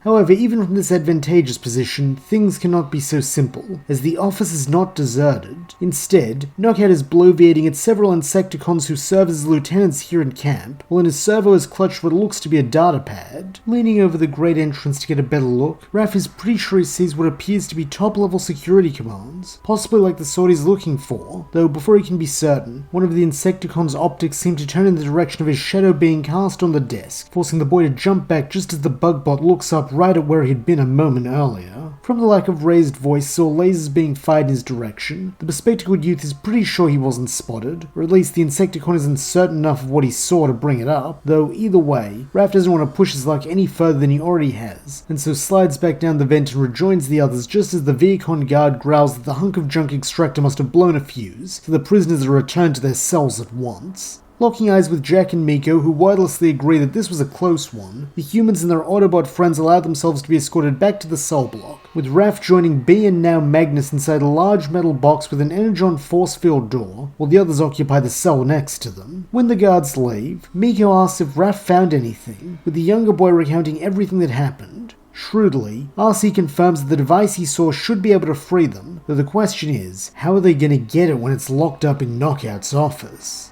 Meanwhile, over with Optimus and the Dinobots, they find themselves with a conundrum of their own, though theirs is hardly new, as in the wake of Predaking's death, they had fallen back into their previous argument regarding their next steps, with the rambunctious ruffians wanting to slake their energon lust further by seeking out Shockwave, while Optimus had remained resolute that the top priority must be rescuing the others. Having been able to reach a decision, and more importantly needing to rest from their various physical and psychological torments at the hands of the Decepticons, the 5-bot band had sought shelter in a disused building bordering the Sea of Rust, with it being here that we find them once more locked in heated debate. Now that he is slightly rested, though still fairly exhausted and injured from his unending battle in the pit, Optimus is able to make his case more rationally than he could before, as he assures the Dinobots that he is not asking them to give up on destroying Shockwave. He's asking them to wait until they have the best tactical chance of scrapping him, which is when they have allies. Though he is no fan of primes, Slug does see the sense in this, with even Swoop being on the fence as he really wants to act fast, but by the same token, they've already missed out on killing the fragging Cyclops twice now, so maybe they could use some backup to keep him from slipping away. However, Grimlock and Snarl are adamant that this is just more of the Truckbots' empty words, since if the roles were reversed, the Autobots wouldn't rescue them. Earnestly, Optimus protests that this isn't true, though in a string of words that are shockingly cold considering the fiery passion with which they are yelled, Grimlock declares that they are, because when the roles were reversed, they didn't come, so why should they risk their sparks for a bunch of bots who left them to rust? At once, the red and blue bot falls silent, understanding at last where the Dinobot's reluctance and antipathy comes from, and more tragically, he cannot fault them for it. In a solemn tone, Optimus admits that Grimlock is right. It was his failing in leadership that they did not look harder for the Dinobots, that they did not save them from all the agony Shockwave inflicted upon them, and for that, he sincerely apologizes. Though he asks them, not as their commander, but as one old soldier to another, please do not punish his friends. No, his family, for his weakness. At this, Grimlock lets out a sneering laugh, though he is the only one, as having seen just how powerful Prime truly is from their fight, the other Dinobots recognize the strength this humility takes, to open himself up to their condemnation and ridicule without any excuses, and the fact that he is doing this so he can save his squad, that is the kind of loyalty Dinobots understand. Scowling belligerently, Snarl admits that he supposes crushing a con prison camp could be a good way to shake off the rust before they scrap Shockwave, while from their resting places, Slug and Swoop grunt in agreement. Seeing that he is outvoted, Grimlock growls that fine, if they want to rescue those slagging Autobots, he'll lend them his strength. But if they're doing this, they're doing it the Dinobot way, since Prime's weak leadership is what got them into this mess. Recognizing that Grimlock is an expert at such raids, Optimus willingly yields the floor to him, with the T-Rex explaining that if they just go marching up to Grindcore, they'll either be scrapped 10 clicks out, or the cons will execute the prisoners before they get close, so they need a way to get in without being detected, since then they can slag their enemies before they even know what hit them. Nodding, Optimus asks what he proposes, to which Swoop eagerly cuts in, claiming they should strike from above, and while Snarl scowls that's the bird brain's answer to everything, Slug retorts that this time he may have a point. If they can steal a dropship, they could get inside the camp without the cons ever seeing them coming. The question is though, where can they get a dropship from? With this being where Swoop comes in once again, as transforming into his pterodactyl mode, he takes to the sky and flies off in the direction of Kaon, trusting that his vaguely plane-shaped form will fool any Decepticons who happen to look up. Fortunately, he has not gone long, only a couple of megacycles, before returning with good news. There's a small refueling station a few miles to the west, where he spotted a dropship being filled up, so if they strike quickly, they should be able to seize it before it's too late. Grinning eagerly at the thought of a tussle, Grimlock asks what they're waiting for, barking at his team to transform and roll out. And though it is a little strange to have someone else give that command, Optimus does likewise, assuming his truck form and moving out alongside the Dinobots. Night has fallen by the time the 5 bots reach the refueling station, with the lights revealing about 24 Vehicons moving about while 5 more wait by the dropship, presumably being its crew. This makes roughly 30 Vehicons they'll need to get through if they want to steal this ship, though this hardly seems to perturb the Dinobots, who are busy betting on which of them will take out the most. Finding himself playing the voice of reason once again, Optimus questions what the plan is, though leering menacingly, Slug snorts that the plan's simple: they charge.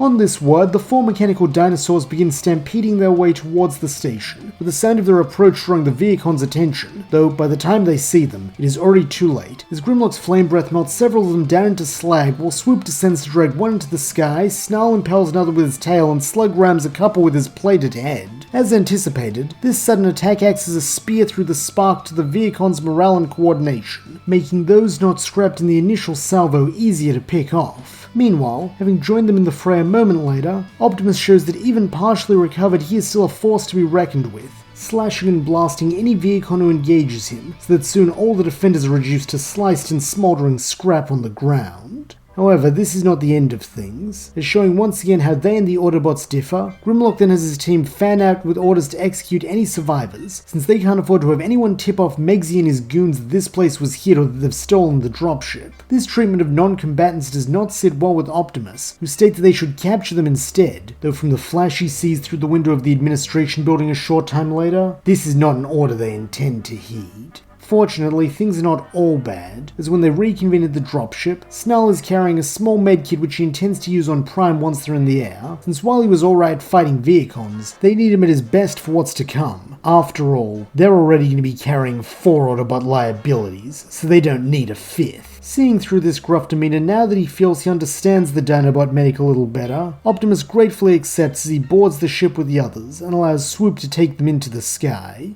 Despite the lack of oxygen, there is a tense air aboard the craft as they make their way to Grindcore, with this tension only growing when a Vehicon voice bursts into life on their radio, requesting an ID and an explanation of their presence, since they don't have any more deliveries scheduled for today. Having taken up position in the co-pilot's chair, it falls to Slug to respond, with the others all giving him questioning looks as he flips on the transponder and replies that they're delivering an extra case of red polish for Knockout, since he's so fragged in vain that he went through the usual shipment in a solar cycle. Chuckling slightly, the Vehicon on the other end agrees that does sound like the boss, though he notices the delivery pilot ignored the other part of the order to give his name. By now, the dropship is close enough to the camp that they can see the turrets mounted on the walls spring to life and begin locking onto them, and knowing they don't have a second to spare, the Triceratops states that it's Slug. Shooter. Slug Shooter. In response, the Dinobots receive only silence, while the turrets show no sign of disengaging. Nervously, Swoop asks Grimlock what they're gonna do, with the boss Rex snarling they'll have to jump down and tear the big guns from the wall before busting through, only for the radio to chirp back into life as the Vehicon laughs that he didn't know old Slug Shooter was back on Cybertron. As about when he's done dropping off Knockout's aft polish, they met him at McAdams to toast the Decepticon victory. Adopting a menacing smile that the others are very glad this Vehicon can't see, Slug grimly chuckles, why wait? He'll come up to the comm station and pay him a visit as soon as they land. Failing to hear the danger in these words, the operator agrees, clearing the dropship to approach as the turrets revert to inactivity. Now all that's left is to actually land, with Snarl tersely snapping its swoop to fly more casual since he'll give them away, while the Dinobot scout rebuts that the Spiketail is welcome to take over if he thinks he can do a better job. Knowing that now is not the time for such things, Grimlock barks at them both to shut up, since he wants them focused on slagging cons, not each other, with this proving a timely command, as a second later, they touch down. At once, the Dinobots attack, this time in bot mode as they leap from the dropship and begin blasting any Vehicons or Insecticons they see. Thanks to the element of surprise, this is devastatingly effective. While not missing a beat this time, Optimus joins them, though his target is the turrets, as they'll need to be disabled for them to make their escape. In a testament to this group's strength and coordination, it takes less than a minute for them to dispatch everyone on the landing platform, though as they're all well aware, this was only the first step, and so long as they're within Grindcore's walls, they're in grave danger.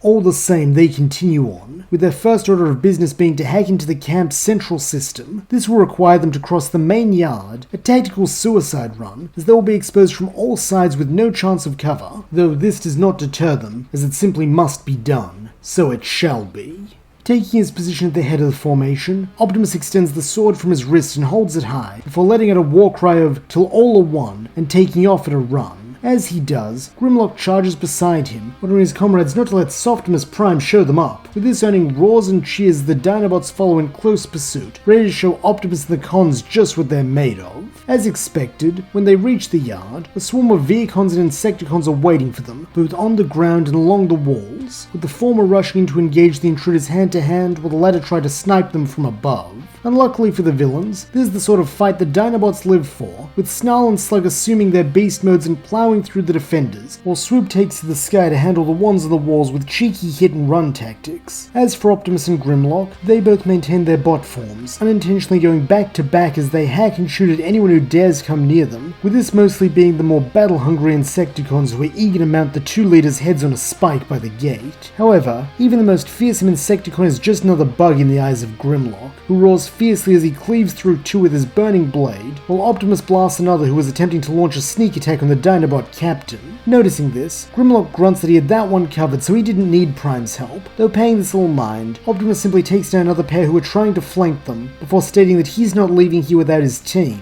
His whole team. By now, the prison yard has been painted with energon insect fluids, forcing Snarl to wade through a sea of dead to reach the security terminal on the other side when the last offender has fallen. Nonetheless, he does not utter a word of complaint, instead putting his engineering skills to use as he hacks in and begins disabling every system he can. This includes all the gates and cell doors, with the imprisoned Autobots rising to their feet as soon as the force fields shut off, and immediately gunning down the nearest Vehicon guards before they can react. Unfortunately, one thing Snarl was not able to disable was the bodily restraints, such as the inhibitor spikes that keep the Autobots from transforming, as these are synced to Knockout's personal datapad, though now that they are freed from confinement, they are eager to join the fight. As a result, Magnus leads them in a charge to capture the cell block and reconvene with Optimus's strike force, with he and Bulkhead serving as the tip of the spear, while RC, Bumblebee and Ratchet provide covering fire and range support. Even the humans help out, with Jack and Miko climbing the guards' legs to distract them, while making use of the chaos. Raph slips back into another vent and begins the crawl up to Knockout's office. When he reaches the familiar grate that looks down on the Commandant's chambers, he is pleasantly surprised to see that the room appears unoccupied, though now a question he hadn't thought of occurs to him. How is he supposed to get down to the desk without splattering himself? If he were to jump directly from the vent, he'd be like a bug on a windscreen, though maybe if you can find something to dampen the impact, you'll be okay. Scanning around, Raph spots a giant jar of what appears to be car polish, while beside it lies a buffing pad. Perfect. That should act like a big mattress or crash mat, assuming he can angle himself to land on it. Running the calculations in his head, the bespectacled boy concludes that it should be possible. Then, before he can allow himself to start second-guessing, he takes a running leap and jumps. For a moment, he feels the thrill of weightlessness, though this is soon replaced by a soft but forceful landing as he hits the buffer then tumbles off. Fortunately, this did break his fall enough that he is not injured, though unfortunately, he now smells like Knockout. Fake leather and mint. Putting that aside for now, Raph runs over to the datapad lying on the desk and immediately begins deactivating his friend's restraints, though unfortunately, he is only able to deal with B and RCs before a cold metallic hand closes around him. Looking back, the boy is horrified to see Knockout, who had up until now been cowering in the corner out of the vent's line of sight, though upon spotting the little human interloper, had decided to take action. In a malicious voice, the Decepticon doctor leers that he guesses Buzzclaw was right about something scurrying around in the vents. He'll be sure to let him know once he's crushed this little prison break. And speaking of things he's going to crush, how about this human's tiny, fragile spine? In fact, he's going to have all sorts of fun picking the boy apart piece by piece and pinning his components to a board for study. It'll probably revolutionize his people's understanding of humans, so in a sense he's making history. It's just a shame the kid won't be around to. However, before Knockout can finish his taunt, the sound of a revving engine drowns him out, and as he testily turns in the direction of the noise, he is struck head-on by Bumblebee back in his car form as he smashes through the wall and slams into the Decepticon's chest. In a tone of delighted shock, Raph cries out Bee's name, while transforming back into bot mode, the Yellow Scout buzzes and warbles that of course he'd never leave his buddy behind. As for Knockout, he furiously roars the Autobot scratched and dented his paint job, though when B levels a blaster right at his face, he quickly pipes down, being a coward at Spark. With his surrender, the siege of Grindcore comes to an end, as with Optimus and the Dinobots having captured the yard and Magnus's team having secured the cell block, any remaining opposition follows the lead of their commandant and submits. In a testament to their mercy, the Autobots do not fit their new captives with the same cruel restraints Knockout did, though those who were formerly inmates do take some pleasure in shoving their jailers into the cells they previously occupied. Surprisingly, Knockout does not seem overly perturbed when he is placed inside one such cell, instead haughtily sneering the Autobots may think they've won, but today will still belong to the Decepticons. He's seen to that personally. Choosing to ignore this is just more of the Doctor's empty prattle, RCB, Bulk and Ratchet instead turn their attention to Optimus, beaming when he comes into view, and thanking him for rescuing them. In his deep, wise voice, Optimus replies that he is happy they are all safe, though he cannot take all the credit for this rescue operation, as it would not have been possible without the Dinobots. Recognizing the truth of this even if they don't overly like them, the Autobots express their gratitude for the ruffians, though this is met with huffs and grunts that show this experience does not increase their fondness for the Autobots either. Meanwhile, standing off to the side slightly, Magnus waits until Prime is free to approach him and salute, as he declares that he is reporting for duty and eager to serve. Smiling softly, Optimus replies that it is good to see his old friend again, and thanks him for his part in helping with the prison break. Resolutely, the Bluebot replies that he was simply doing his duty. Though still smiling, Optimus states that he never changes, does he? Even so, he can catch him up on what has happened in the stellar cycle since they last met when they're back on board the dropship. Unfortunately, it seems this will have to wait, as at that moment Swoop B and RC all call out for his and Grimlock's attention, since something is approaching the camp from the air. Turning their optics skywards, Optimus and the others all see as a horde of plane vehicons led by Dreadwing descend upon them like a storm cloud, though that is not the strangest thing, as standing on top of the First Lieutenant is a large purple creature that somewhat resembles Grimlock's alt mode, except instead of metal, it appears to be organic. Recognizing that they've been spotted, the Decepticon armada flies lower, with the creature using this chance to employ its powerful legs and pounce into the air before coming down right in the middle of the yard. As it does, it begins to shift, so that when it lands with enough force to crack the ground and leave several of the heroes staggered, it is revealed to be none other than Megatron. Though now he is almost unrecognizable from the warrior he once was, as scaly organic flesh is stretched over Cybertronian steel, while the arm sporting his fusion cannon has been replaced with the fearsome T-Rex's head. In a tone somewhere between concern and horror, Optimus asks what happened to his former friend, to which the Decepticon leader snarls that he used shockwave science to become what he was always meant to be,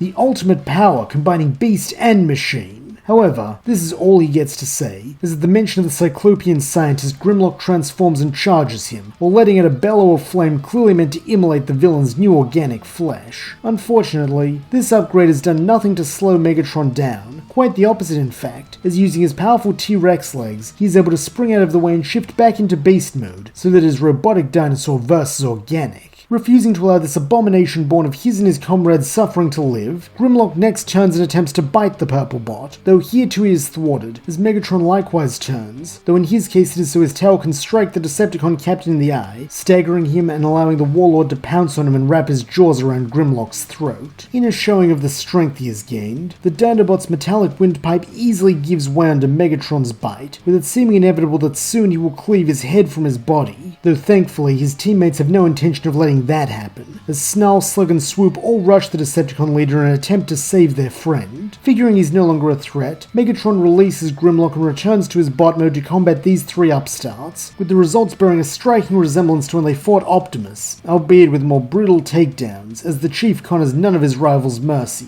instead dropping them at his feet where they belong. By now, Dreadwing and the Vehicons have begun landing all around them, and seeing this is not a fight they can win, Optimus orders his comrades to get to the dropship and take off, since all will be for naught if they're recaptured. Worriedly, RC asks what he intends to do, having heard the unspoken part of this order, and turning his calming blue optics upon her, he firmly states that he's going back for the Dinobots. With this, the Autobots split up, with the main force led by Ultra Magnus cutting a path towards the ship, while Optimus alone prepares to do battle with Megatron. Knowing that his master will not want anyone to interfere with this battle, Dreadwing decides to head off the fleeing group, landing in front of them and drawing the Starsaber which had been bestowed upon him as a token of his loyalty. At the sight of the ancient Prime Blade in the hands of a Decepticon, Magnus is struck with a feeling of revulsion, and so transforming one of his hands into a hammer as he did when they last met, he lunges in to clash with the Jetbot, while all around him his allies cry out and prepare to join him in the fight. However, even in his moment of passion, the Bluebot is still an ardent rule follower, and so instructs the others to do as Optimus Prime commanded and get to the ship, with Ratchet as the most senior of them nodding and shepherding his friends forward, while Magnus stays behind to hold the Decepticon at bay and keep the path clear for them. Meanwhile, over with Optimus, he has engaged Megatron, though he is faring little better than the Dinobots did, as well as truck mode does give him a speed advantage over his nemesis, allowing him to ram the Warlord and then retreat. Megatron's new T-Rex Maw is a terror to behold, easily tearing off strips of metal whenever it manages to land a bite on him.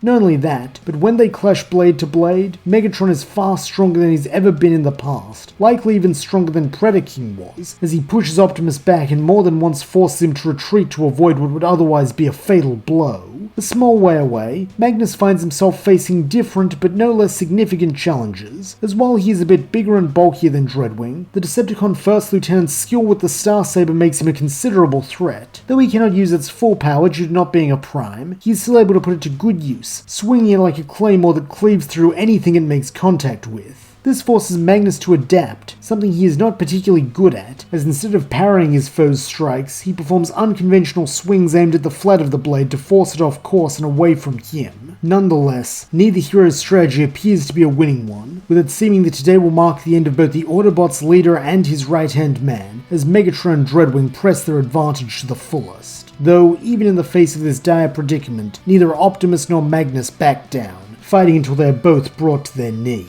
Wanting to give his master the honor of the final victory, Dreadwing goes to make his execution first, raising the Starsaber above his head and bringing it down in a decisive swing. However, it seems Magnus is not out of tricks yet, as turning his other hand into a hammer as well, he brings the two weapons down on either side of the blade, catching it and holding it in place. Then, perhaps most surprisingly of all, the stiff Autobot performs a backwards somersault, so that before Dreadwing can react, the blade is pulled from his hands and sent spinning through the air. Having enough trust and understanding of his commander to know what he is doing, Optimus acts without needing to be told, pushing himself back to his feet and leaping into the air just as the Starsaber passes above him. As his servos close around the ancient weapon's hilt, time itself seems to freeze. Then, as his glowing blue optics meet Megatron's hateful red ones, it resumes, with Prime coming down and slashing his nemesis across the chest. At once, every Vehicon cries out for Lord Megatron, while Dreadwing hastily rushes to his side, though in contrast, Optimus does not even look at him, instead allowing the Starsaber to drag along the ground as he bends down to rouse the stunned Dinobots while Magnus steps in to assist. Together they're able to get the battle-damaged bots back to their feet, though by now Megatron has recovered from this wound and so prepares to have Dreadwing and his minions join him in crushing these fools, as he no longer cares about single combat or his gladiatorial pride, not when his control of Cybertron is on the line.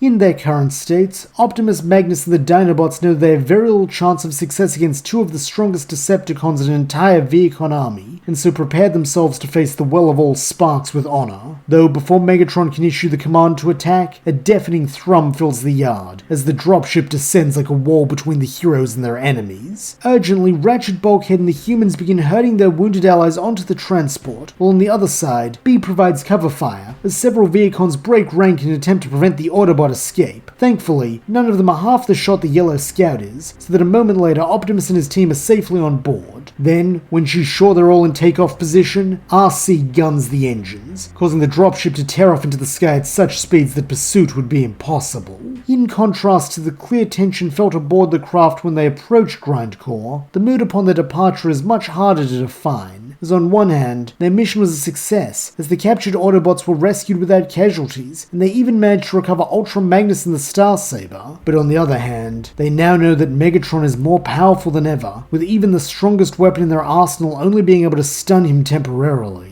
Due to this uncertainty, all eyes and optics promptly fall on Optimus, as in times like this, it is he who lights the way, and recognizing the gravity of their situation, the red and blue bot states that each of them has exceeded anything he could have asked of them, with bravery and fortitude worthy of the highest honors. However, now he must ask more of them even than that. He must ask each of them to stand with him as they prepare for what may be their final battle with the Decepticons, and one that will decide the fate of Cybertron for centuries. Naturally, everyone agrees, be it the emphatic cheers of the children, the solemn nods of the Autobots, or even the terse grunts of the Dinobots, with this causing a small smile to form on Optimus's tired face as he thanks them all for their loyalty. In an attempt to inject a little levity back into the situation, Ratchet assures his old friend that they're with him to the end, though he does add in a slightly dry tone that it would be nice if they knew where this end will be. Though this was meant rhetorically, Optimus does not hesitate to answer, his voice heavy with significance as he states that it will all end in the place where this war truly began.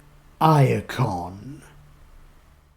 Returning to Grindcore, the Decepticons are in the midst of collecting themselves after the battle. While technically it was a victory for them, since their enemies were forced to retreat, Megatron cannot help but feel that it was a loss, since now Optimus is reunited with his allies and even managed to recover the Starsaber, making him a threat to the hegemony he has established. Casting his red optics over his troops in search of someone to blame, the Decepticon warlord quickly settles on Knockout, a furious snarl bursting from his lips as he roars that this is his fault. He had the entirety of the Autobot forces under lock and key. Not only did he manage to lose them, but he also let Optimus Prime and that ragtag bunch of rejects breach his perimeter entirely undetected. Such a failure cannot be overlooked, a fact Megatron makes clear as he levels his T-Rex cannon at Knockout's processor, though before he can fire the shot that will put him offline permanently, an unexpected jolt of pain races up his arm, causing him to hiss and recoil slightly. Having the keen eyes of a physician, this is not lost on Knockout, who smarmily questions if Lord Megatron's new upgrades are hurting him.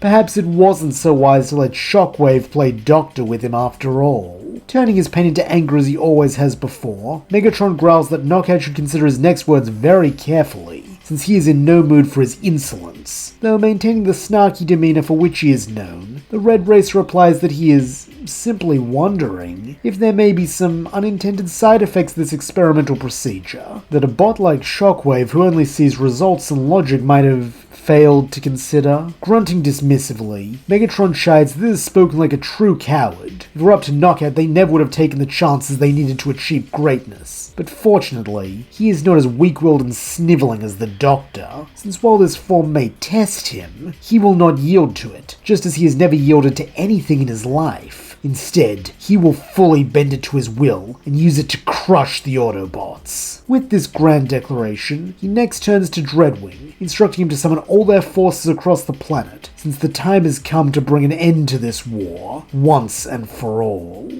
Meanwhile, over with the Autobots and Dinobots, they have at last reached Iacon, though, just like them, the city has seen better days, showing clear signs of bombing, ransacking, and general neglect in the countless cycles since the fall, with it seeming that either the power of the Omega Lock did not reach it, or it was Megatron's cruel choice to leave it in ruins. Nonetheless, to Optimus and his team, it looks like home, and having relieved RC so she could get some rest, Magnus guides the dropship down to land outside the Hall of Records. Even in its battered state, there is a simple majesty and solemnity to the hall, one that Optimus takes care not to disturb as he leads the others inside, a mix of nostalgia and sorrow coursing through him as he sees familiar sights from his days as Orion Pax, most of which have been destroyed thanks to a war he helped start. Nonetheless, if he and his allies can prevail here, then perhaps the city can be returned to its former glory as a hub of knowledge and hope, and in time, so can all of Cybertron. That is what he is fighting for, and will continue to fight for until the battle is done. till all are one. Ascending the winding stairs, they dare not risk the long disused lifts. The group eventually reach the office of Alpha Trion, a spacious yet simple room, filled mostly with various records, all arranged lovingly around the unassuming desk where the old archivist conducted his work. Aside from that, the only feature of note is a chair in the back corner, with what appears to be a personal datapad resting on the seat. Wondering if this could be some last missive from his old master, Optimus gingerly reaches for the pad, though even before he activates it, he suspects this did not belong to Alpha Trion, as it is far too modern for the sagely bot, and has a number of dents that suggest it belonged to someone who did not exhibit his mindfulness. Having barged in behind Optimus, Grimlock growls that he thought Prime was leading them somewhere important, not to some dusty old scraplet hole full of worthless records from before the fall, a claim that earns sharp rebukes from Ratchet RC and Magnus, though brushing them off with a snort, Grimlock instead demands to know what the red and blue bot has in his servos, snatching it up before Optimus can explain. As if it is used to rougher handling, this causes the pad to burst into life, the faint blue light reflecting in Grimlock's red visor, while something on the screen makes his jaw clench. By now, several more of the Autobots and Dinobots have made their way into the office too, and upon seeing the contents of the pad, their expressions similarly shift, often taking on shades of shock, sadness, or in the case of the Dinobots, anger. Recognizing this must be something truly significant to elicit such a range of reactions from his comrades, Optimus approaches the group, only to understand completely as he sees the 4 words of text on the screen. "Welcome, Elite Guardsman Smokescreen." Suddenly looking as though he wants nothing to do with the pad, Grimlock gruffly shoves into Optimus's servos, before storming away with such ferocity that several of Alpha Trion's perfect piles collapse around him. While stepping forward, Snarl grunts that he'll see if he can get in, since maybe Smokey's Elite Guard files will tell them something useful. Yielding the pad much more gently than the Dinobot captain did, Optimus takes a seat in the chair, which he now suspects his mentor gave the rookie so he wouldn't need to be on his feet all day. From this vantage point, he can see the whole room clearly and partway down the corridor too, though he imagines the tactical benefit of this position was seldom if ever needed, since even in the height of the war, the archive remained a place for safeguarding knowledge. It would have been a peaceful posting, perfect for an old war-weary soldier like him, but for a young glory-seeker like Smokescreen, it must have been interminable. However, Optimus is not given long to reflect, as after a surprisingly short amount of time, Snell proudly announces that he's in, smirking this was nothing compared to cracking con codes, and that if the Autobots survive this, maybe he'll overhaul their security system for them. Modestly, Optimus replies that he would be grateful for the engineer's expertise. Then as he takes the datapad from him, he begins looking at the files Smokescreen had bookmarked.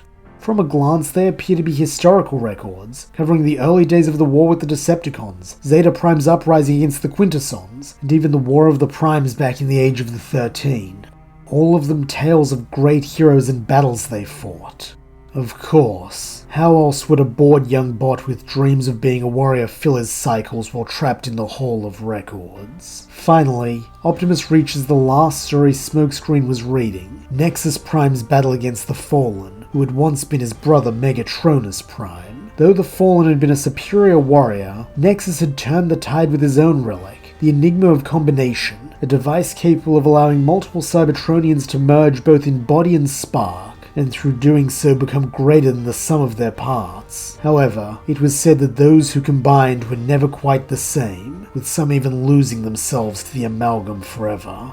After what feels like an eternity, Jack breaks the silence, asking if Optimus found anything, and turning his optics first to the small humans and then up to his Cybertronian comrades, he admits that there may be a way to defeat Megatron, just as it helped in the downfall of his namesake, though it is a slim hope, and a costly one. Curiously, Bulkhead asks what the boss bot is talking about, to which Optimus recounts the story of the Enigma, and while the Autobots let out hopeful murmurs at the possibility of this relic, the Dinobots scoff, with Slug pointing out that this is all well and good, but how are they supposed to find this lost item before Meggsy and his cons come crashing down on their heads? Meanwhile, Grimlock makes the unbidden but not altogether inaccurate point that so far Prime relics have been more trouble than they're worth, since the Forge of Solus Prime has fallen into the hands of their enemies, while the Starsaber wasn't enough to take out Megatron's new monster form. Sighing deeply, Optimus confesses that the boss Rex is right, though at present it is their best plan of action, so he needs them all to fan out and search the archives for any trace of where the Enigma of Combination could be hidden, since if it was not among the Iacon relics sent off-world, then logic would dictate it is still here, possibly even within the city if they are truly fortunate. Understanding the assignment, the Autobots, humans, and even Dinobots file out of the office, all except for Ratchet, who makes his way over to Optimus, both to check on his old friend, and because he knows such concerns are best discussed in private rather than in front of the troops. Knowing what the Docbot must be thinking, Optimus confesses that he has not forgotten the monster Bruticus that came about when the Combaticons combined, nor how great a threat it posed to them during the war with its savage, destructive impulses. However, he is hopeful that was a side effect of Shockwave's mad science, that by using the true path to combination as passed down by Primus, they will not suffer the same fate. Smiling grimly, Ratchet states it is this latter point he wishes to speak with Optimus about, since he already knows the Prime has decided he must be one of the components of this potential combiner, as he is unwilling to force that risk on anyone else. Fine, he won't attempt to talk him out of that madness, but to carry this out, he'll need a partner, preferably with enough sense to counterbalance his habit of self-sacrificial nobility, so it might as well be him. After all, they've shown themselves to be an effective team for stellar cycles, and if something were to go wrong, then he would be on hand to help. Sighing once more, Optimus thanks his old friend for the kind offer, though he's afraid he must refuse, since Ratchet is far too important. Spluttering indignantly, the Docbot sarcastically questions whether Optimus is not, to which the Red and Blue Bastion replies that Ratchet has an irreplaceable gift for saving lives, something they will sorely need in the battle to come. In contrast, others share his, Optimus's, skill set, since Bulkhead is just as capable a warrior as him, while Magnus is a wise and just leader who he has every confidence could helm their cause. For that reason, he cannot ask the two of them to assist him on this mission either, since should he fall, they can take his place. Scowling deeply now, Ratchet protests that Optimus thinks too little of himself, though in his sagely voice, the Autobot leader retorts that he does not want his friend mistaking his words for false modesty or self-denigration. He is proud of the role he can play for their cause, though now his highest and best use is to offer himself to the Enigma and trust that his strength and fortitude will allow him to remain Optimus Prime when all is done.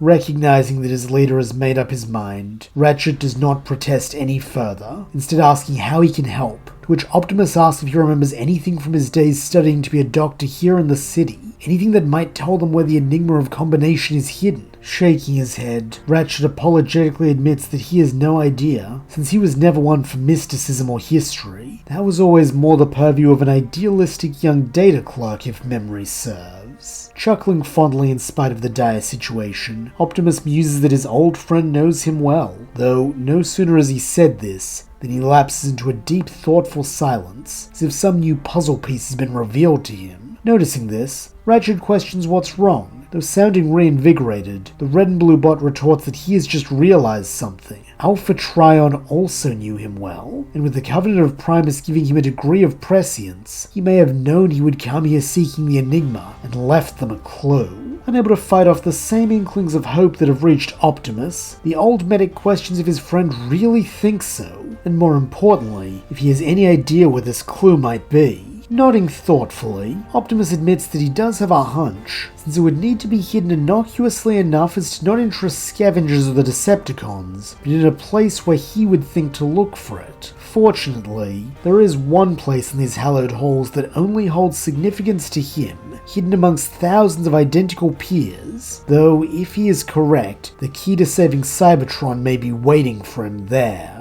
Taking off at a purposeful pace, Optimus with Ratchet by his side descend back the way they came, leaving the row of executive offices in favor of the Archive's common area. Here rows upon rows of desks stretch as far as the optics can see, all in various states of disuse and disarray. It is also here that they find Grimlock, who in his characteristic roughness is tearing through the workstations with little avail, though upon spotting them, he crassly asks if they're here to watch him do all the work like usual. Having no desire for hostility, Optimus explains his theory that the location of the Enigma could be hidden here, to which the Dinobot captain grunts that they'll see about that, his evident skepticism written all over his faceplate as he follows the pair. Finally, after several minutes of walking, they reach their destination, a desk like any other, though to Optimus it is so much more, as it is soaked in memories, having once been the workstation of Orion Pax. Evidently feeling far less sentimental, Grimlock sneeringly asks if this is really it, a desk and a chair. He slagged 50 of those before the two Autobots even got here. Testily, Ratchet asks if the Dinobot intends to shut his drive shaft long enough for them to explain. Though refusing to stoke the argument, Optimus simply states the personal significance of this place, before unslinging the Starsaber from his back and laying it on the desk so he can bend down to search the drawers and floor. However, it seems this won't be necessary, as the moment the ancient blade touches the workstation's surface, it lights up, with Optimus finding himself back in the strange nether space where he first received his message from Alpha Trion about the Omega Keys. Once again, his old mentor is here, or at least a projection of him, as he admits that he is pleased Optimus was able to follow his clues, as he will need his wits if he is to find and properly harness the enigma of combination.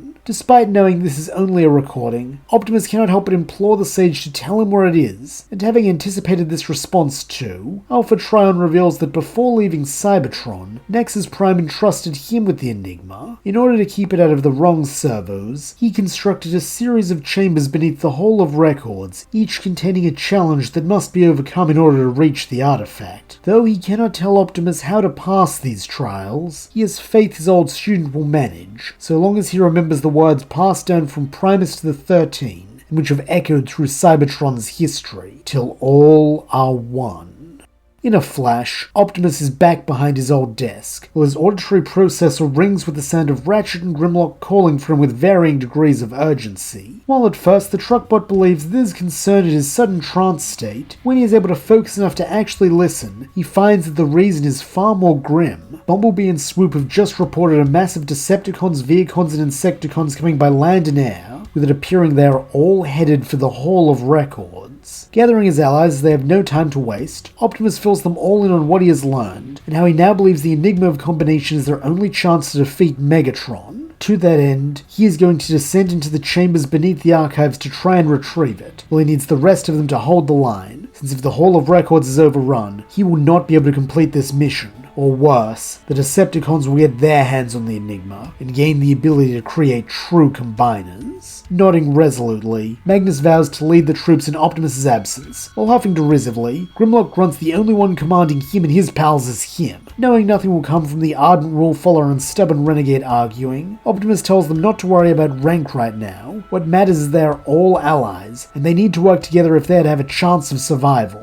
Begrudgingly accepting this, the pair turn away from each other and begin rallying their subordinates. While wishing them all luck, Optimus descends into the archive's depths. By now, the enemy horde is close enough that when they look out the windows, the Autobots and Dinobots can recognize individual adversaries. Dreadwing and Soundwave soaring above, while Shockwave's Cybertronian tank form and Megatron's purple T-Rex make the ground quake beneath them. Recognizing they only have a limited time to establish their formation, the heroic bots set to work, with RC, Magnus, Bumblebee and the humans boarding the dropship, while Bulk joins the Dinobots on the ground outside the Hall of Records, and Ratchet reluctantly prepares a triage center, since he fears such a thing will be necessary before the battle's done. Then it happens. The shadow of evil falls upon Iacon as the sheer number of flyers block out Cybertron's sun, while the streets of the city rumble under the weight of the invading army. Despite the seemingly hopeless odds, the Autobots and Dinobots do not hesitate to meet them, with Bulk and the ruffians charging headlong into the approaching swarm of Vehicons and Insecticons, while RC pilots the dropship into the massive enemy aircrafts, allowing B and Magnus to begin blasting them from either side. Even Jack, Raph and Miko help where they can, pushing any remnants of the ship's cargo down into the heads of unsuspecting cons, so that soon the Plaza of Peace and Knowledge is lined with the bodies of the dead.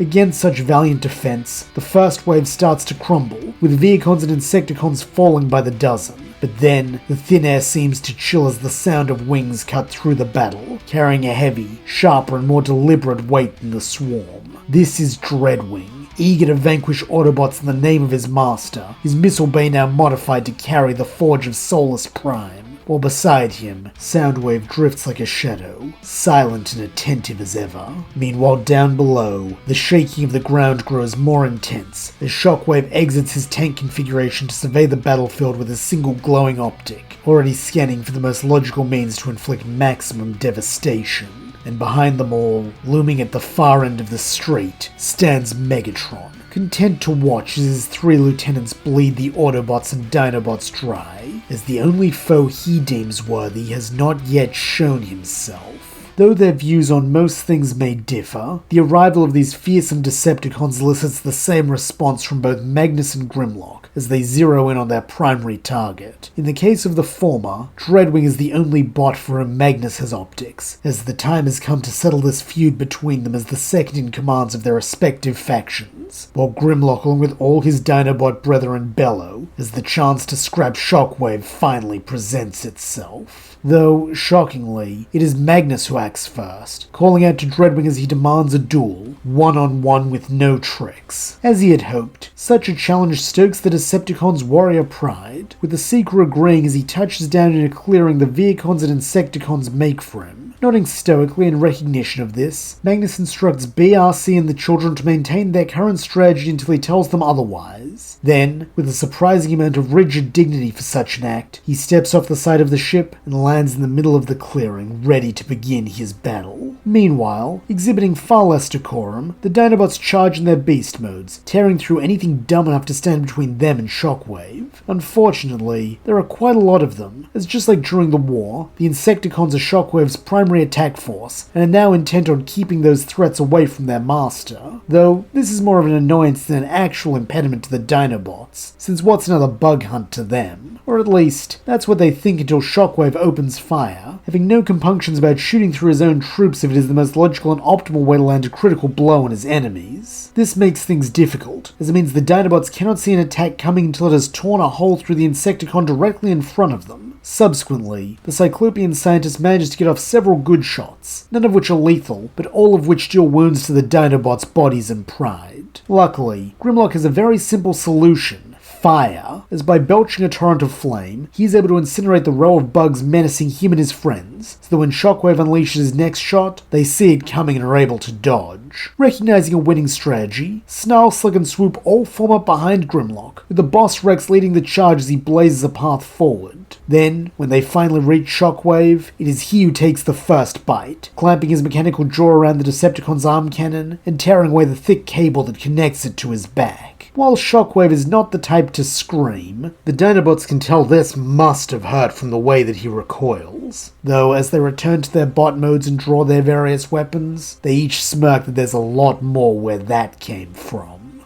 As the battle rages overhead, Optimus at last reaches the entrance to the chambers Alpha Trion had spoken of. For the most part, it is a large, unassuming door spanning the length of the room, while on either side a winch dangles a thick cable with a loop at the end.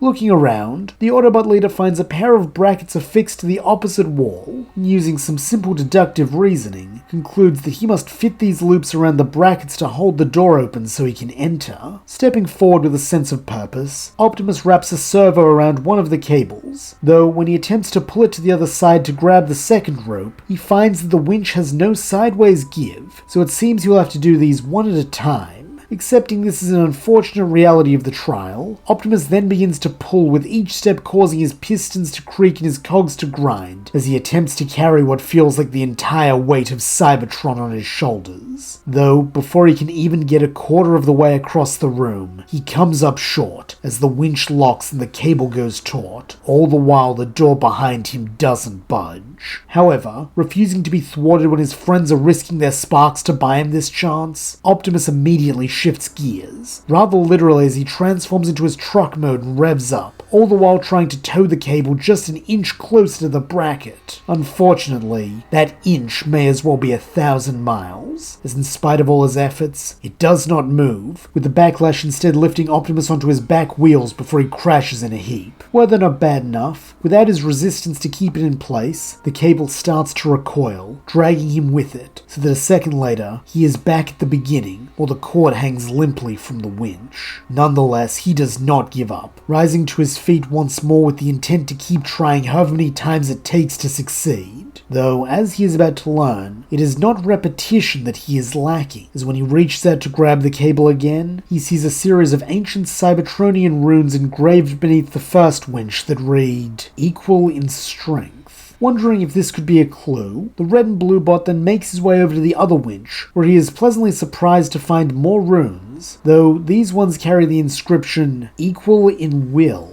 Furrowing his metallic brow as he attempts to decipher what these cryptic carvings could mean, he continues to look around until his optics fall upon a third set of engravings, though this is split so that one rune is above the first bracket and the second is above the other. Alone, these two symbols mean nothing and could easily be mistaken for a random carving or crack, though when read in tandem, they spell out a single word, together. At once, the meaning of this trial becomes painfully clear, as Optimus realizes that even the strength of a prime cannot open this door alone. In order to pass, he must find someone who is his equal both in strength and will. No doubt this partner will also need to accompany him for the remainder of these challenges, which means removing one of his already limited number of allies from the battle above. But who should he bestow this burden on? Who is also his equal in both will and strength? Back in the plaza, Grimlock roars, as once more his burning blade rakes a slash across Shockwave's chassis. While it is not a lethal blow, it is yet another wound, and soon he'll land one that the mad scientist won't be able to get back up from. All around him, his comrades circle Shockwave, slashing, swiping, and snapping at him, as each of them is eager to deal the finishing blow against their tormentor. Though, as their leader and the strongest among them, Grimlock's confident it'll be him who offlines the sadistic piece of Cyclopean scrap. That is, until he feels his comm buzz, as Prime's voice rings in his head, informing him that he needs him down in the underground chamber. Tersely, the boss Rex snaps him to fix his own fragging problems, since he's busy. Though holding firm, Optimus states this is not just a problem, it is the only way to save Cybertron, and it requires both of them, so he needs him here now. In spite of the urgency in Optimus's voice, Grimlock's roiling rage roars for him to tell the other bot to find someone else. Though, before he can, a new voice speaks up, Swoop, as he urges him to go help Optimus. Smirking slightly in his spike-tail form, Snarl seconds this, stating they've always known the Autobots need them even if they won't admit it, so now's the time to prove it, while Slug assures his boss that they'll be fine without him. Now go wipe Prime's aft for him. For a moment, Grimlock does not respond, though as his optics pass from one comrade to the next, he grunts his assent and orders them not to do anything stupid like go offline before he gets back. In response, the other three all give him resolute nods before closing ranks so that he can step away from the fight and begin charging towards the Hall of Records in his T-Rex form. Even killing a couple more Insecticons on the way fails to calm his fury, so that when he arrives at the underground chamber and returns to bot mode, he bitterly snarls that Prime asks too much of him. Recognizing the personal sacrifice Grimlock has made to be here, Optimus does not deny it, instead thanking him for his decision and gesturing for him to take hold of the other cable, as they will need to pull it in perfect synchronicity if they are to open this door. Growling that he's got it, Grimlock wastes no time gathering up the rope in his servos. Then on Optimus's call, they take a step, and another, and another. Even with the weight divided between them, the door still feels incredibly heavy, though by coordinating their movements, they are able to lift it, little by little, until they reach the brackets and secure the cables in place. In response, the great door rumbles, as though challenging the efficacy of their solution by trying to fall shut again, though, when it is unable to, it yields to their teamwork and remains open. For a moment, there is only the sound of their vents heaving as the two warriors set their optics on what was hidden beyond the doorway. A pitch-black, cavernous opening that leaves them just as uncertain as to what lays ahead as when the mass of metal was blocking it. In many ways, it resembles a space bridge, a portal to some far unknown they cannot see, or perhaps, if they were to be more pessimistic, the more of a great beast intent on swallowing them whole. However, even if that is the case, what they seek cannot be found behind them, so they must push forward, a sentiment Optimus makes clear as he rises to his full height and begins striding towards the entrance. Needing no words, Grimlock joins him, their movements a mirror of each other as they draw close. All around them, their heavy footfalls reverberate off the ancient metal, as though there were dozens of them, or perhaps only one. Then, after what feels like an age, the pair of leaders reach the threshold, and knowing there will be no turning back from this point, they share a brief glance, then step through it, and vanish into the darkness. Meanwhile, back on the surface, the battle has grown even more intense, as while the Dinobots clash with Shockwave, Magnus prepares to duel Dreadwing and Ratchet works with Bulkhead to keep the Vehicons and Insecticons from overrunning the Hall of Records. As this happens, RC, Bumblebee and the humans have a battle of their own to contend with, the remaining aerial Vehicons led by Soundwave. To the two-wheeler's credit, she has managed to keep up with the enemy armada, blocking their paths so they can't dive bomb her allies while lining up shots for B and the kids to blow the Vehicons out of the sky. However, one foe she can never quite pin down is Soundwave himself, as his silent cunning allows him to leverage situations, with RC more than once having to change headings at the drop of a hat to ensure he does not land a fatal sneak attack on one of her friends, or else reach an unguarded entrance to the Hall of Records. Though in doing so, this exposes a new weakness, the dropship itself, with Soundwave taking particular note of the humans on board. As Megatron's eyes and ears, he has long known that they are among the Autobots' greatest vulnerabilities, so if he can target them, the Blue Bike and Yellow Scout's resistance will crumble. Concluding that Laserbeak should be more than sufficient for such a task, the silent comms officer deploys him, with the robotic raptor soaring into the dropship's cabin. As anticipated, Bumblebee leaps into action to protect the children, though this leaves him vulnerable to a flying kick from Soundwave, who transforms back into bot mode just long enough to knock the Scout out of the cabin before becoming a plane once more and soaring away. Fortunately, B's quick reflexes allow him to wrap a server around the edge of the dropship, sparing him a long fall and a painful death. Though with Soundwave coming in for another pass, the situation looks dire. Not just that, but back in the cabin, Laserbeak continues to menace the children, causing RC to yell that she's gonna land so she can help them fight off the Minicon. Knowing this would give Soundwave a clear path to hurt the others or reach Optimus, Jack yells that they're fine, a sentiment RC reluctantly accepts, having learned by now to trust her human partner's judgment and capability. Likewise, the kids have picked up their fair share of tricks from hanging around the Autobots, with Miko in particular having learned from Bulkhead that sometimes smashing something is the quickest way to fix a problem. To this end, she yells for the guys to help her pick up a Cybertronian-sized wrench, then as one they swing it, with their combined force being enough to crack Laserbeak's head case and put him offline. Meanwhile, Soundwave draws ever nearer, zeroing in on his next target, B's arm, since if he can slice it off with his wing, the Autobot will go plummeting to his doom. However, before he can bring this plan to fruition, a sudden impact throws his targeting into disarray as the children toss Laserbeak's body into the nose of his planeform with enough force to put him slightly off course, while Raph cries for B to strike now. Understanding his own partner just as well as RC knows hers, the Scout does not hesitate, warbling in the affirmative and hoisting himself up as he fires several shots into Soundwave while he's disorientated, taking off part of his wing and sending him spiraling into the dropship's cabin. Shifting back into bot mode as he prepares to fight, the silent Spy Master summons his tentacles so he can attack from all sides and finish off the children and Bumblebee at once. Though, as it turns out, there is only one side he should be concerned with. Dead ahead, as having turned back in her seat to glare at him, RC snarls that no one lays a servo on her partner. An instant later, her blaster flashes, tearing through the now exposed piece of his chest where Laserbeak would normally be housed, and directly into his spark. Though, even in death, he does not make a sound, hitting the dropship floor with an eerie silence. Though, in contrast, this causes an eruption of sound to emerge from the allied Autobots and Dinobots, as they let out a triumphant cheer, bolstered by the knowledge that Megatron's lieutenants can in fact be killed, since if one can fall, then they all can, and perhaps they can win the day, or at least hold their enemies at bay long enough for Optimus and Grimlock to return. And speaking of the pair, they have at last reached the first chamber, a dimly lit cavern whose only feature is a pair of bridges spanning a vast chasm too deep to see the bottom of, and too large to jump.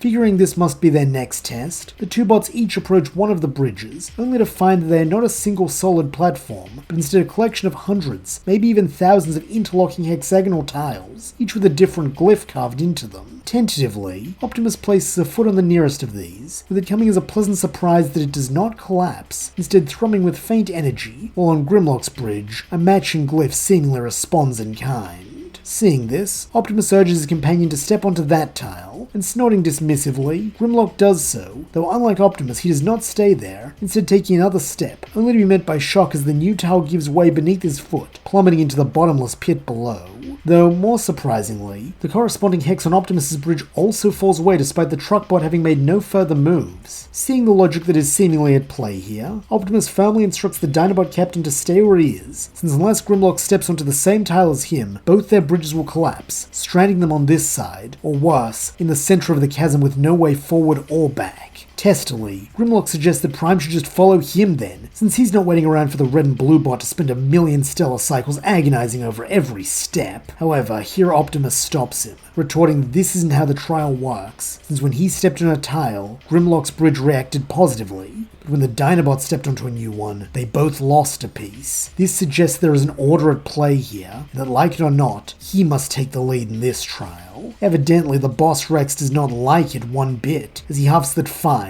if that's the way it's gotta be, Prime should just make a beeline for the other side and he'll do the same. Though, once more Optimus refutes this, pointing out how the tile they lost was in a different place on both of their bridges, therefore they aren't a perfect mirror of each other. Instead, he'll have to move forward, then find the corresponding tile on Grimlock's side so he can follow. Unfortunately, follow is precisely the wrong word, as letting out a frustrated growl, Grimlock takes off at a sprint, figuring he can outrun the tiles before they fall, though this is plainly a misapprehension, as despite his powerful legs, Grimlock is not faster than gravity. Recognizing that his partner will be killed if he doesn't do something, Optimus scans around, and upon spotting a glyph a few tiles ahead of Grimlock that matches one near him, the Autobot leader leaps onto it, before telling the other bot to move diagonally to the left, then stop. Knowing by now that he's made a mistake, even if he will not admit it to Prime, Grimlock reluctantly obeys, and is pleased to see that this tile is stable, even if it does chafe him to realize the commander he holds in contempt just saved his life. Not only that, but as he glances over at the other side, he sees that Prime's route has now become more circuitous, as his rash rushing has cost the truck bot a dozen or so tiles. To Optimus's credit, he does not berate Grimlock for this, instead simply cross-referencing their surroundings and taking a step onto another tile. Then, when he is sure it is secure, he instructs Grimlock on where to step, with his calculations proving correct. Thanks to his time sorting data pads as Orion packs, the last of the Primes has no trouble finding and matching these patterns, allowing the pair to get back on track, though it is slow going, with Grimlock often being forced to move sideways or even backwards, neither of which he particularly likes considering his direct nature. Nonetheless, he does as he is told, with the big bot even having to begrudgingly accept that Prime is good at this, as anyone else would take twice as long, or else make a mistake and send them both tumbling into the abyss. To this end, he holds in his frustration at having to be dependent on Prime's directions, and even stops questioning him after the third correct tile, so that by the time they both reach the other side and are able to reconvene on a solid landing in front of the next door, Grimlock acknowledges the other bot's nerd nature came in handy, at least a little. Recognizing what it took to say this, Optimus graciously thanks the Dinobot captain for his cooperation. Then, as the door opens before them, they stride forth once again. Up above, another duo likewise strides forward, though rather than side by side, they are approaching one another, Ultra Magnus on one side, and Dreadwing on the other. All around them, Decepticons, Vehicons, and Insecticons clamor to see this pair fight, though it seems a few of them want to take a crack at the Autobots second in command themselves, as they try to force their way into the circle with claws and weapons raised. Seeing this, Dreadwing decrees that he will kill any bot who attempts to interfere with his duel. Then, when he is sure he has quelled his follower's energon lust, he locks optics with Magnus and questions if he is ready to meet his end. Unflinching as ever, the Autobot lieutenant retorts that it is the Seeker who will fall here, though rather than venom, there is resolute respect for a worthy enemy in his voice. Even so, this does not cause him to hold back, quite the opposite, as when he rushes in, he transforms both his servos into their hammer configuration to strike at Dreadwing's torso. Proving himself equally willing, the Decepticon 2IC responds by lowering the Forge of Solus Prime into a defensive position, catching and parrying the double hit before swinging the Great Hammer in a wide arc that collides with Magnus's shoulder. In the wake of such a blow, the blue bot's piston-shaped pauldron crumples and bends. Though refusing to back down, Magnus uses this to his advantage, shoulder barging the other bot so that his damaged shoulder piece acts like a battering ram. In a tone of mild disgust, Dreadwing chides that he fights like those wreckers he used to command. Though flashing his own optics over to Bulkhead, who is engaging a dozen or so foes at once, the truck bot retorts that he can only hope he is half as brave. With this, the fight resumes, as the Decepticon First Lieutenant takes the offensive, aiming for his foe's head now that the broken pauldron has cleared a path to victory. However, this is Ultra Magnus he is facing, methodical and stalwart, allowing him to match each blow, even if it takes both his hammers to block the ancient Prime weapon. Though, herein lies its strength and its weakness, as while the artifact itself contains immense power, Dreadwing is no Prime, merely a pretender for whom the weapon will not fully respond. Instead, it hangs heavy in his hands, with each blow taking a toll even on a seasoned warrior such as him. Meanwhile, Magnus holds the line, defending until an opening appears, and then striking decisively, his twin hammers planting dent after dent in Dreadwing's cobalt armor. And so slowly, the tide turns, with Magnus gradually gaining more and more ground as his stoic resolve allows him to outlast Dreadwing's fervent zeal. Meanwhile, the Decepticon is forced further and further onto the defensive, until a well-placed blow from Magnus's left hammer takes his knee out from under him. Knowing in his spark that this fight is over, the Autobot Lieutenant offers Dreadwing the same chance to yield that the Jetbot gave him, promising fair terms if he surrenders. However, to one such as Dreadwing, surrender is tantamount to death, and so forcing himself back to his feet, he roars that he will fight to the bitter end, for Megatron, for Cybertron. Drawing on the last reserves of his strength, Dreadwing charges, though with a damaged leg, he is slow and lumbering, easily allowing Magnus to duck under his final brutal swing of the forge and step in for a counterattack. Were Optimus here, he likely would have gone for the leg again, so that he could once more push for surrender, but Ultra Magnus is not Optimus Prime, nor can he afford to be. And so bringing his hammer up, he strikes Dreadwing under the chin, taking his head in a single grim but necessary motion. Though, knowing his duty is not yet done, the Autobot's second in command does not rest here, bending down to claim the Forge of Solus Prime, all the while profoundly aware that this was not some moral victory or the divine will of Primus, but merely the inevitable result of two warriors clashing on the field of battle. And as he stares down at the prone form of the bot he slew, he reflects on how he was both a fearsome enemy and a patriot to the end. Compared to the dimly lit bridge chamber, this second room stands in stark relief, as all along the walls lanterns cast a calming blue glow. Taking a look around, Optimus and Grimlock see that they're in what appears to be a temple, with tall pillars on either side creating a clear path towards an ornate cube that is even larger than a Cybertronian, and covered in ancient-looking glyphs and markings that denote immense historical significance. Though in truth, the cube is secondary to what lies behind it, as overlooking it and the entire chamber is a high dais, where none other than Nexus Prime surveys them from atop a throne. In a warm yet regal tone, Nexus states that they have passed the trials and may now claim the enigma of combination. At once, Optimus's shoulders relax as he humbly thanks the Elder Prime, though in contrast Grimlock scowls, since while the figure's words seem like they are addressing both of them, the Dinobot captain cannot help but notice his optics only ever fall on Prime. This feeling is only further validated when Nexus gives his next instruction, that Optimus must kneel before the cube, as upon sensing a spark that exhibits both nobility and humility, it will open and reveal the enigma to him. Relieved that this is the final step and that the journey is almost over, Optimus strides forward and prepares to kneel on the spot Nexus indicated, though before he can, he feels a hand wrap around his servo, as Grimlock attempts to pull him back, growling that something about this Nexus guy doesn't feel right. Not having time for the Dinobot's aversion to authority and following instructions, Optimus calmly but firmly rebuffs him, stating that this is how primes are, and that this ritual is the same sort of protocol that was required for him to receive the Matrix of Leadership, so they're wasting time arguing when their allies are waiting for them back on the surface. Bristling slightly, Grimlock retorts that he knows all about stuffy Prime protocol, but this whole thing doesn't add up. Prime said Trion built this place after Nexus gave him the Enigma and left, so how's he here now? In spite of himself, Optimus has to admit that this is a good point, though before he can ponder it, Nexus speaks up once more, his tone colder and slightly disappointed, as he asks who Optimus is going to believe, this ruffian or his own optics and a fellow Prime.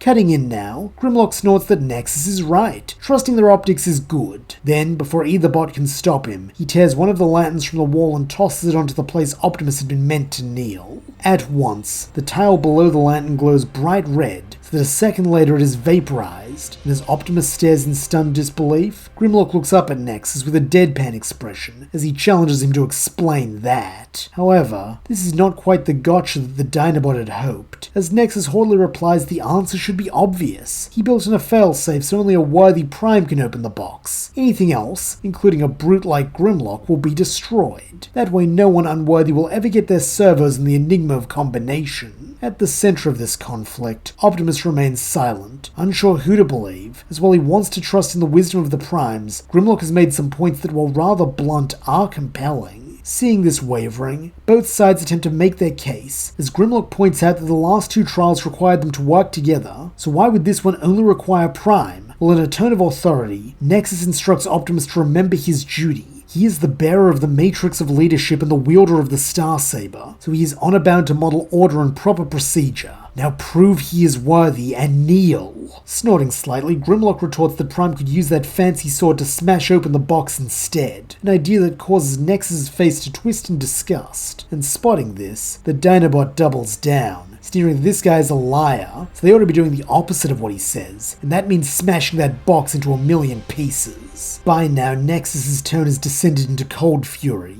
as he asks if Optimus would dishonor the legacy of the Primes and his mentor Alpha Trion on the word of some ruffian. Has he forgotten who he is? He is Optimus Prime. Wryly, Grimlock grunts that the liar's right, since it seems like he has forgotten who he is beneath the titles and all that slag about duty and protocol. So tell him, is he just the last of the Primes here to lord over everyone and repeat their mistakes until he frags up Cybertron like they did? Or is he Optimus, the bleeding spark idiot? Hearing Grimlock call him by his name for the first time comes as a shock to Optimus's system, though with this shock also comes clarity, as without the pressure of both sides bearing down on him, he sees what he must do. And what he must do is strike. As drawing the Starsaber with both servos, he lunges forward and thrusts, ramming the tip of the blade into the cube, and to his shock, it yields instantly, shattering like glass, like this is what it was always meant to do. As the last shard falls, Optimus and Grimlock peer inside, only to see that the box is empty, with the only feature of note being the back wall, which has the entrance to another tunnel, no doubt leading to the next room.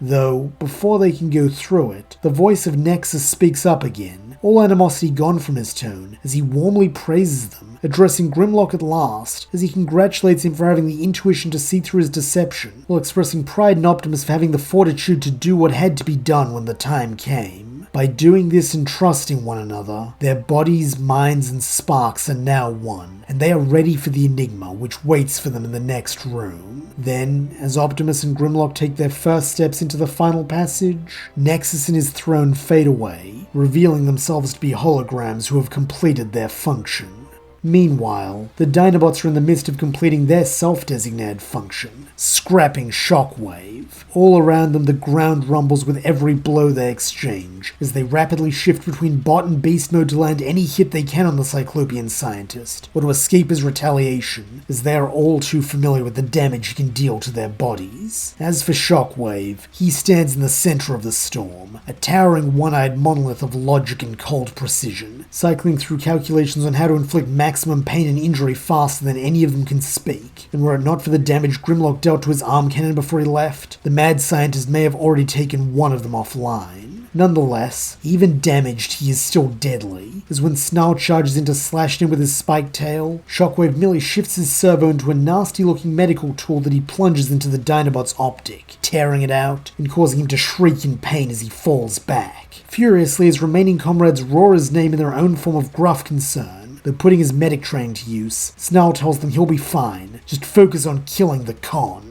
This is easier said than done, as now with just 2 Dinobots, Megatron's first lieutenant of science is able to start pushing back, employing ruthless logic to keep them on the back foot, as he capitalizes on Slug's fear of disassembly tools to make him sloppy and erratic, nullifying his coordination and strategic abilities as the Dinobot's tactician, while a volley of shots from his cannon arm keeps Swoop at a distance where he can do little to help, and all the while he continues scanning for any opening he can exploit to subdue them. Since while this may be a battle of pride and closure for the Dinobots, to him it is simply the reacquisition or disposal of several misplaced specimens.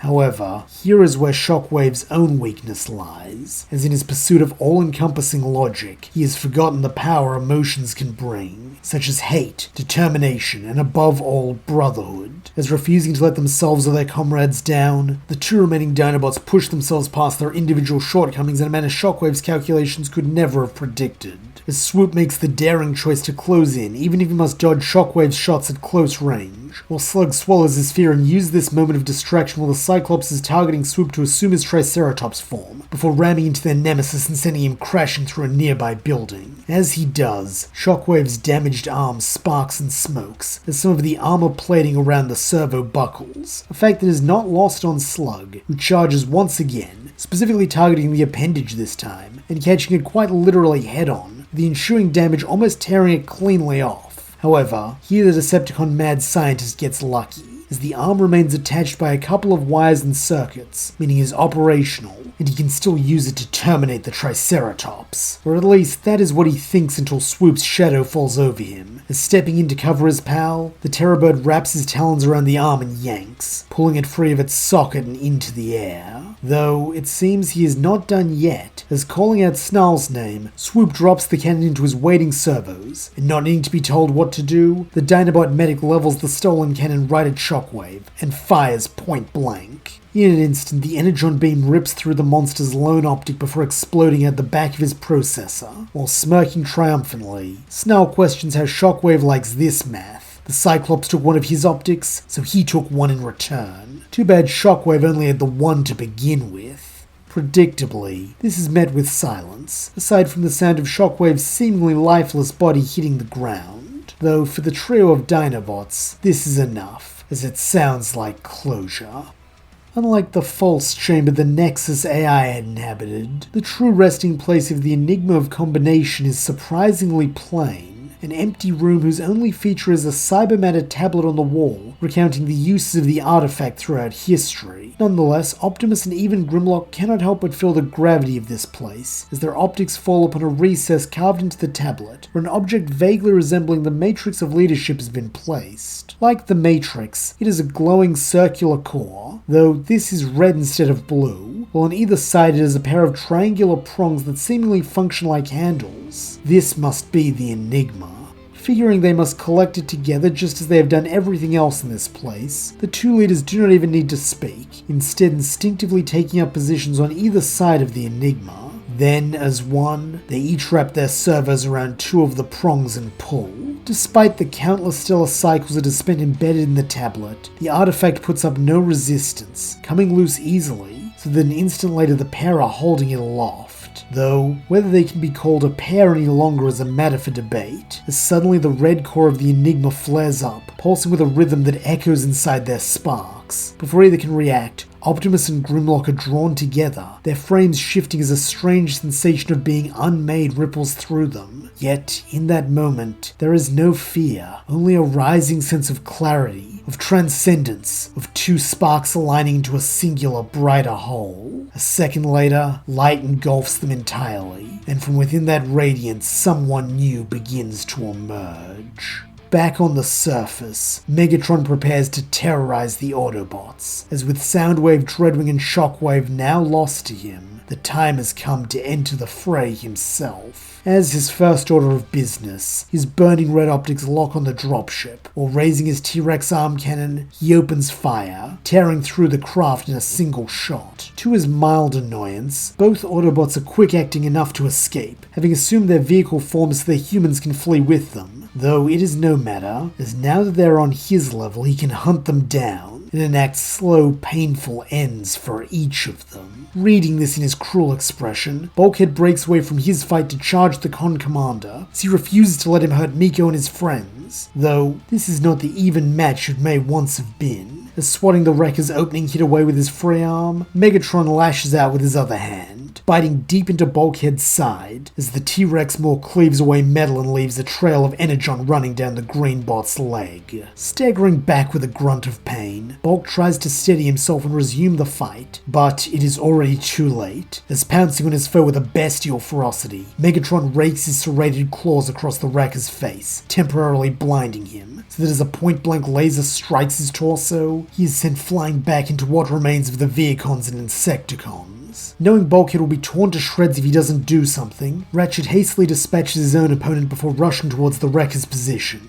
Doing what they can to buy the Docbot time, B and RC deposit the children at the triage center, then race forward as well, with their intention being to pick up where Bulk left off and finish the fight with Megatron. Seeing they have remained in their alt modes, the Decepticon warlord decides to match them, as to him this is little more than a game to pass time until Optimus decides to show his face. As a result, he transforms with the sound of skin stretching over metal, so that soon he is in his T-Rex configuration once more. By now, the two Autobots have closed the distance, with RC attempting to flank the Abomination, while Bulkhead draws his attention by revving up and driving directly towards him. This is a brave plan, but a foolish one. As demonstrating the power of a Predacon, Megatron lurches forward and brings his scaly foot down on the hood of the yellow muscle car, caving it in with enough force to shatter his windshield. Luckily for B, it is at this moment that RC chooses to attack. Having returned to bot mode as she opens fire on the villain's back. However, these are insect bites against his new purple hide, and so turning to face her, he lets out a bellow, before catching her arms in his jaws and hurling her aside. Despite his injuries, B takes this chance to transform back and cover her, laying down suppressing fire as he rushes to his friend. Though, this just bunches them together, making them easy prey for a swipe from Megatron's tail, so that a moment later, both are sprawled out on their back, unable to fight any longer. Seeing two more bots in need of saving, Ratchet next turns his attention to them, all the while shouting for someone to hold the line. A call Magnus is more than prepared to answer, as he steps up, his grip tight on the forge of Soulless Prime. Sneeringly, Megatron questions if Optimus' shadow really thinks he has what it takes to defeat him.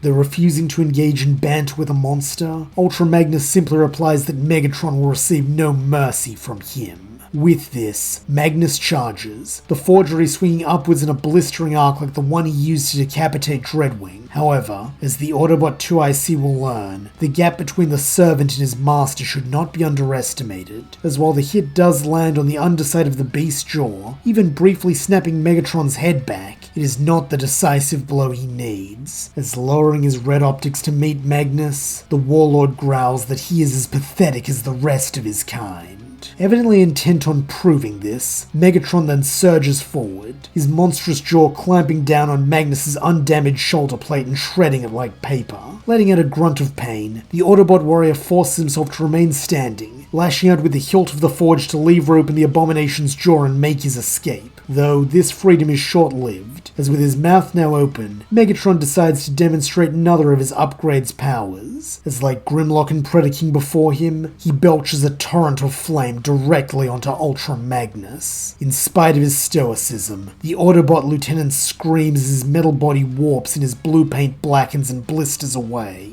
Yes, this is what Megatron wants, as surely the agonized cries of his second-in-command will draw Optimus out from wherever he's hiding. However, here he is mistaken, as when the beaten form of Ultra Magnus finally tumbles out of the flames and onto the ground, there is still no sign of the Autobot leader. Very well, if his followers' screams will not convince him, then perhaps their deaths will provide his old enemy with sufficient motivation. Figuring he may as well start with the Autobot in front of him, Megatron raises his clawed foot and prepares to stomp down on Magnus' defenseless processor, though before he can, the ground beneath him begins to rumble. Looking around for the cause, Autobots and Decepticons alike are shocked to see that part of the plaza is crumbling away, creating a deep chasm from which emerges a fearsome red and gold bot, who resembles both Optimus and Grimlock, but clearly is neither, and as he draws the Star Saber in one hand and Grimlock's burning blade in the other, all are struck by the knowledge that they have witnessed the birth of a legend forged from two sparks, Primelock.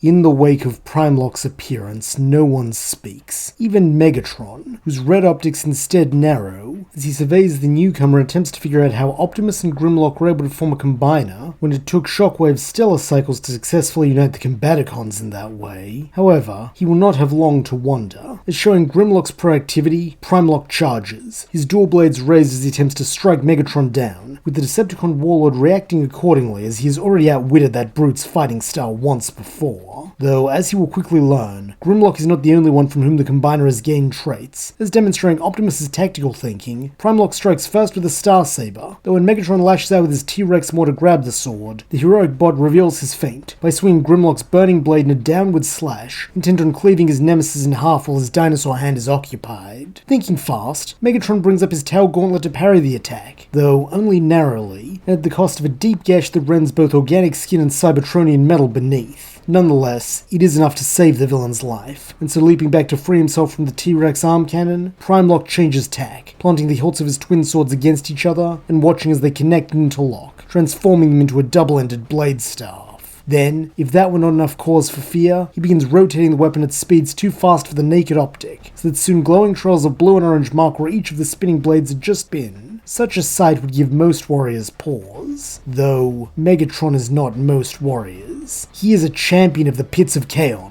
leader of the Decepticons, and supreme ruler of Cybertron, with this thought giving him the courage to advance, as he lets loose another torrent of flame breath like the one that defeated Ultra Magnus. However, here his flames meet some unexpected opposition, as when Primelock brings the blade staff in front of himself and increases the speed of his rotation, the resultant air current is enough to blow the fire away, shielding the Combiner from harm. That is until the repellent gust suddenly stops, with Megatron letting out an exultant cackle as he imagines Primelock burning, only for that joy to turn to terror as he sees something burst up from the top of the heat haze, and so turning his optics skyward, he catches sight of Primelock having leapt high in the air, all the while still spinning his weapon, so that as he descends it is with the clear intent to cleave Megatron in twain with the speed and force of a buzzsaw. Leaping back to avoid this grisly fate, Megatron is nonetheless caught on the off foot, as cracks erupt from Primelock's landing spot, making it hard for the techno-organic menace to get his footing. As this happens, the Combiner glares through his blood-red visor, not with the wild hatred of Grimlock, nor Optimus's sadness for his lost brother, but instead a calm, determined intensity to do what he must, so that Cybertron can be free from its greatest threat. Taking this as a challenge, Megatron bares his serrated fangs, the organic musculature of his Predacon upgrades flexing beneath plates of violet armor, and as the ground still trembles from Primelock's impact, the Decepticon tyrant snarls and surges forward, refusing to be cornered, refusing to be outmatched, for in his mind, there is only one truth. He is Megatron, and Megatron does not fall.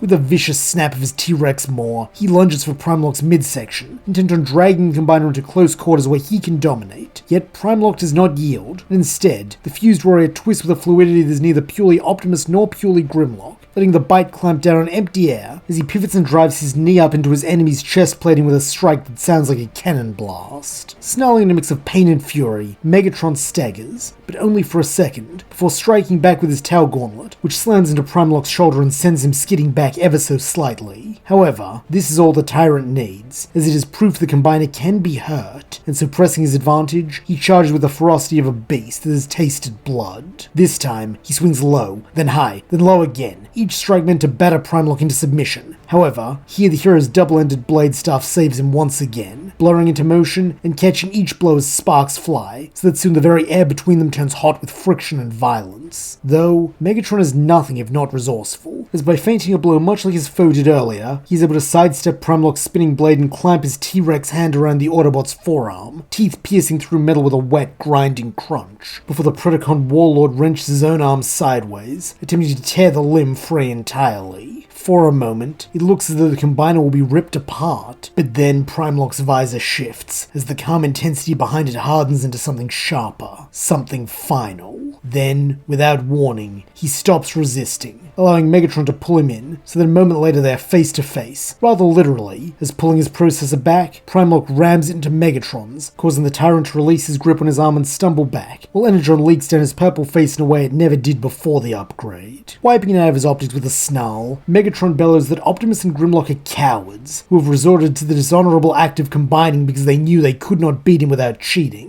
As he says this, his face twists into a leering grin, confident this will unbalance the amalgam, as Grimlock's rage will make him sloppy, or perhaps better, Optimus's rigid moral code will compel him to defuse. However, here he is wrong on both counts, as refusing to fall for this trap, Primelock maintains his fierce but composed demeanor, as he resumes spinning the blade staff, swinging it in wilder and wilder arcs, though making no move to advance and attack again. Seeing this, the tyrant continues to needle, trusting that sooner or later the harmony will begin to crack, as he asks the Optimus side of Primalok whether he has entirely abandoned the Covenant of Primus. After all, the ancient words are, "One shall stand, one shall fall." Yet, here Optimus is defying this in favor of cheap tricks and the brute strength of a failed lab experiment. For a moment, Primalok remains silent, and Megatron is sure he is won. That is until the Combiner utters 3 words in a tone of resolute certainty. "I am one." Then, he releases hold upon his weapon, sending the saw blade of blue and orange light hurtling towards the Decepticon leader at speeds even the fastest Cybertronian could match. No matter, Megatron does not need to match it, he simply needs to catch it, as once he has the blade staff locked in his maw hand again, Primalok will be defenseless, and he can end things. However, it seems the Combiner has other ideas, as when Primalok's outstretched hand makes a fist, the interlocking hilts separate, so that one weapon becomes 2 once again, each of which now soar at Megatron in perfect parallel.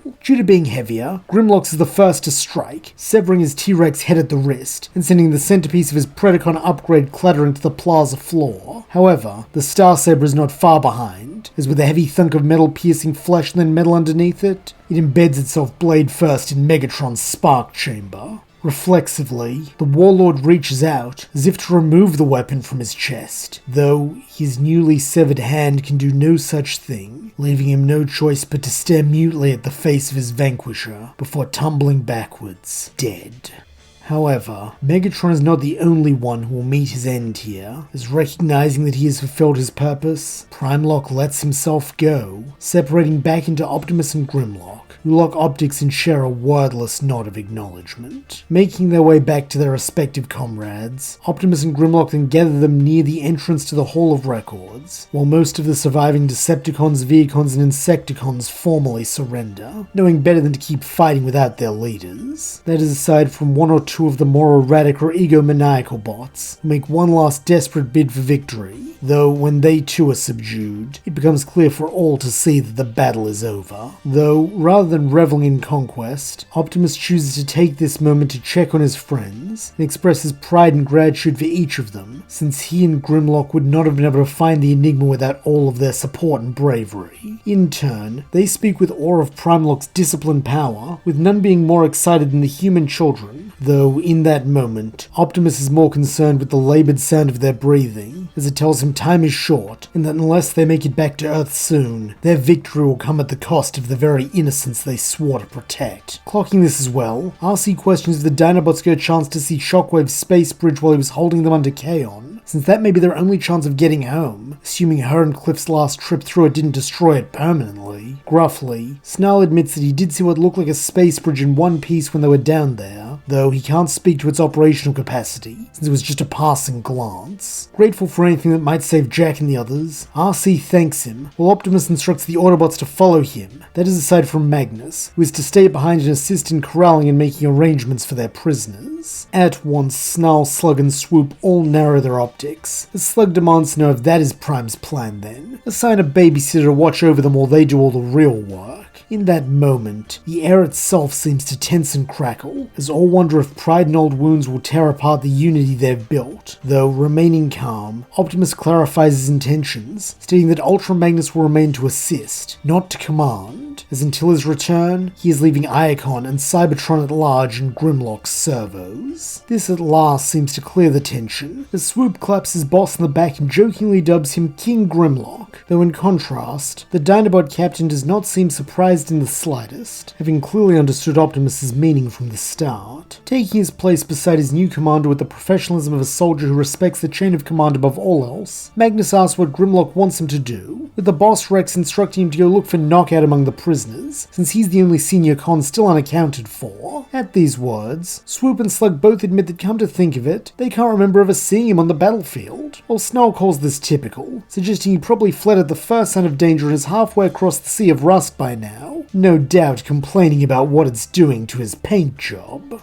Evidently not appreciating their joking, Magnus looks as though he wishes to rebuke them for taking the situation lightly, though recognizing his position, he instead departs to obey his latest orders, while Optimus and his group likewise make haste for Kaon, In a critical situation such as this, there is no time to waste, as halfway through the journey, the human children start to deteriorate, with Optimus using his own small supply of tire air to keep them stable, while RC, Bulkhead, and Bumblebee watch on anxiously. Finally, the great gladiatorial statue of Megatron comes into view, heralding the Kaon City limits, and remembering the way, RC takes point, leading her friends down into Shockwave's den of horrors. As they descend, each new sight only increases their sympathy for the Dinobots, as all manner of tools and malformed experiments lie neatly on display, in a testament to Shockwave's methodical, unfeeling pride in his monstrous work. And at the heart of it all lies an operating table caked in energon, organic blood, and scaly purple skin. This is where Megatron became the beast he died as. And while the others spared this disgusted glance before moving on to begin working on the space bridge, Optimus lingers, laying a servo on the stained metal, as he wishes not for the first time that things could have ended better than they did.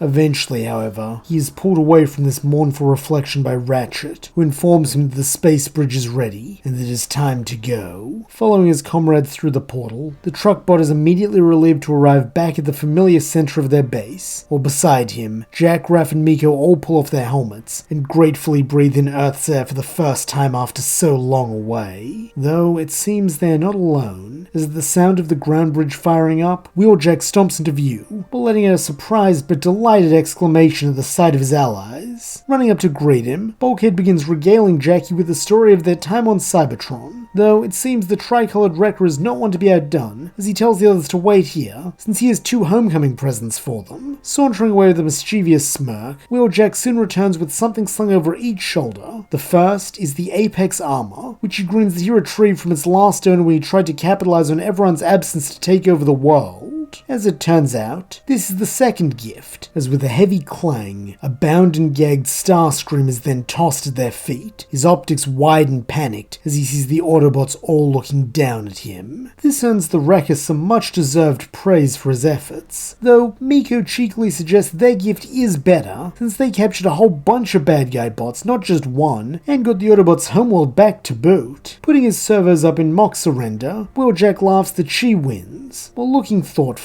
Raph asks the question that had not occurred to him in a state of delirium, but which now hangs heavy in his mind. What are the Autobots going to do now that they've reclaimed Cybertron? At once, an air of melancholy falls upon the group, as Optimus replies that they came to Earth to continue fighting their war. Now that war is over, so the time has come to return home and begin rebuilding. Having not considered this possibility, Jack looks between RC and Optimus, asking if that's it. They're just leaving forever. Though crouching down, the two-wheeler assures him they'll still come back from time to time, since even if they're returning to Cybertron, Earth and the 3 human kids are still a part of them. Nodding sincerely, Optimus seconds this statement, declaring that even if they are apart for a time, the Autobots have, and always shall be, their friends. Wiping some tears from the corners of his eyes, Jack nods that he understands, while Raph and Miko likewise urge their guardians to come back soon, since now they'll actually be able to enjoy Earth instead of just needing to protect it. Smiling fondly, RCB and Bulk assure the kids that they have enjoyed their time here, especially the time they've spent as their partners. Though all the same, they agree to return often to hang out and make sure the trio aren't getting into too much trouble.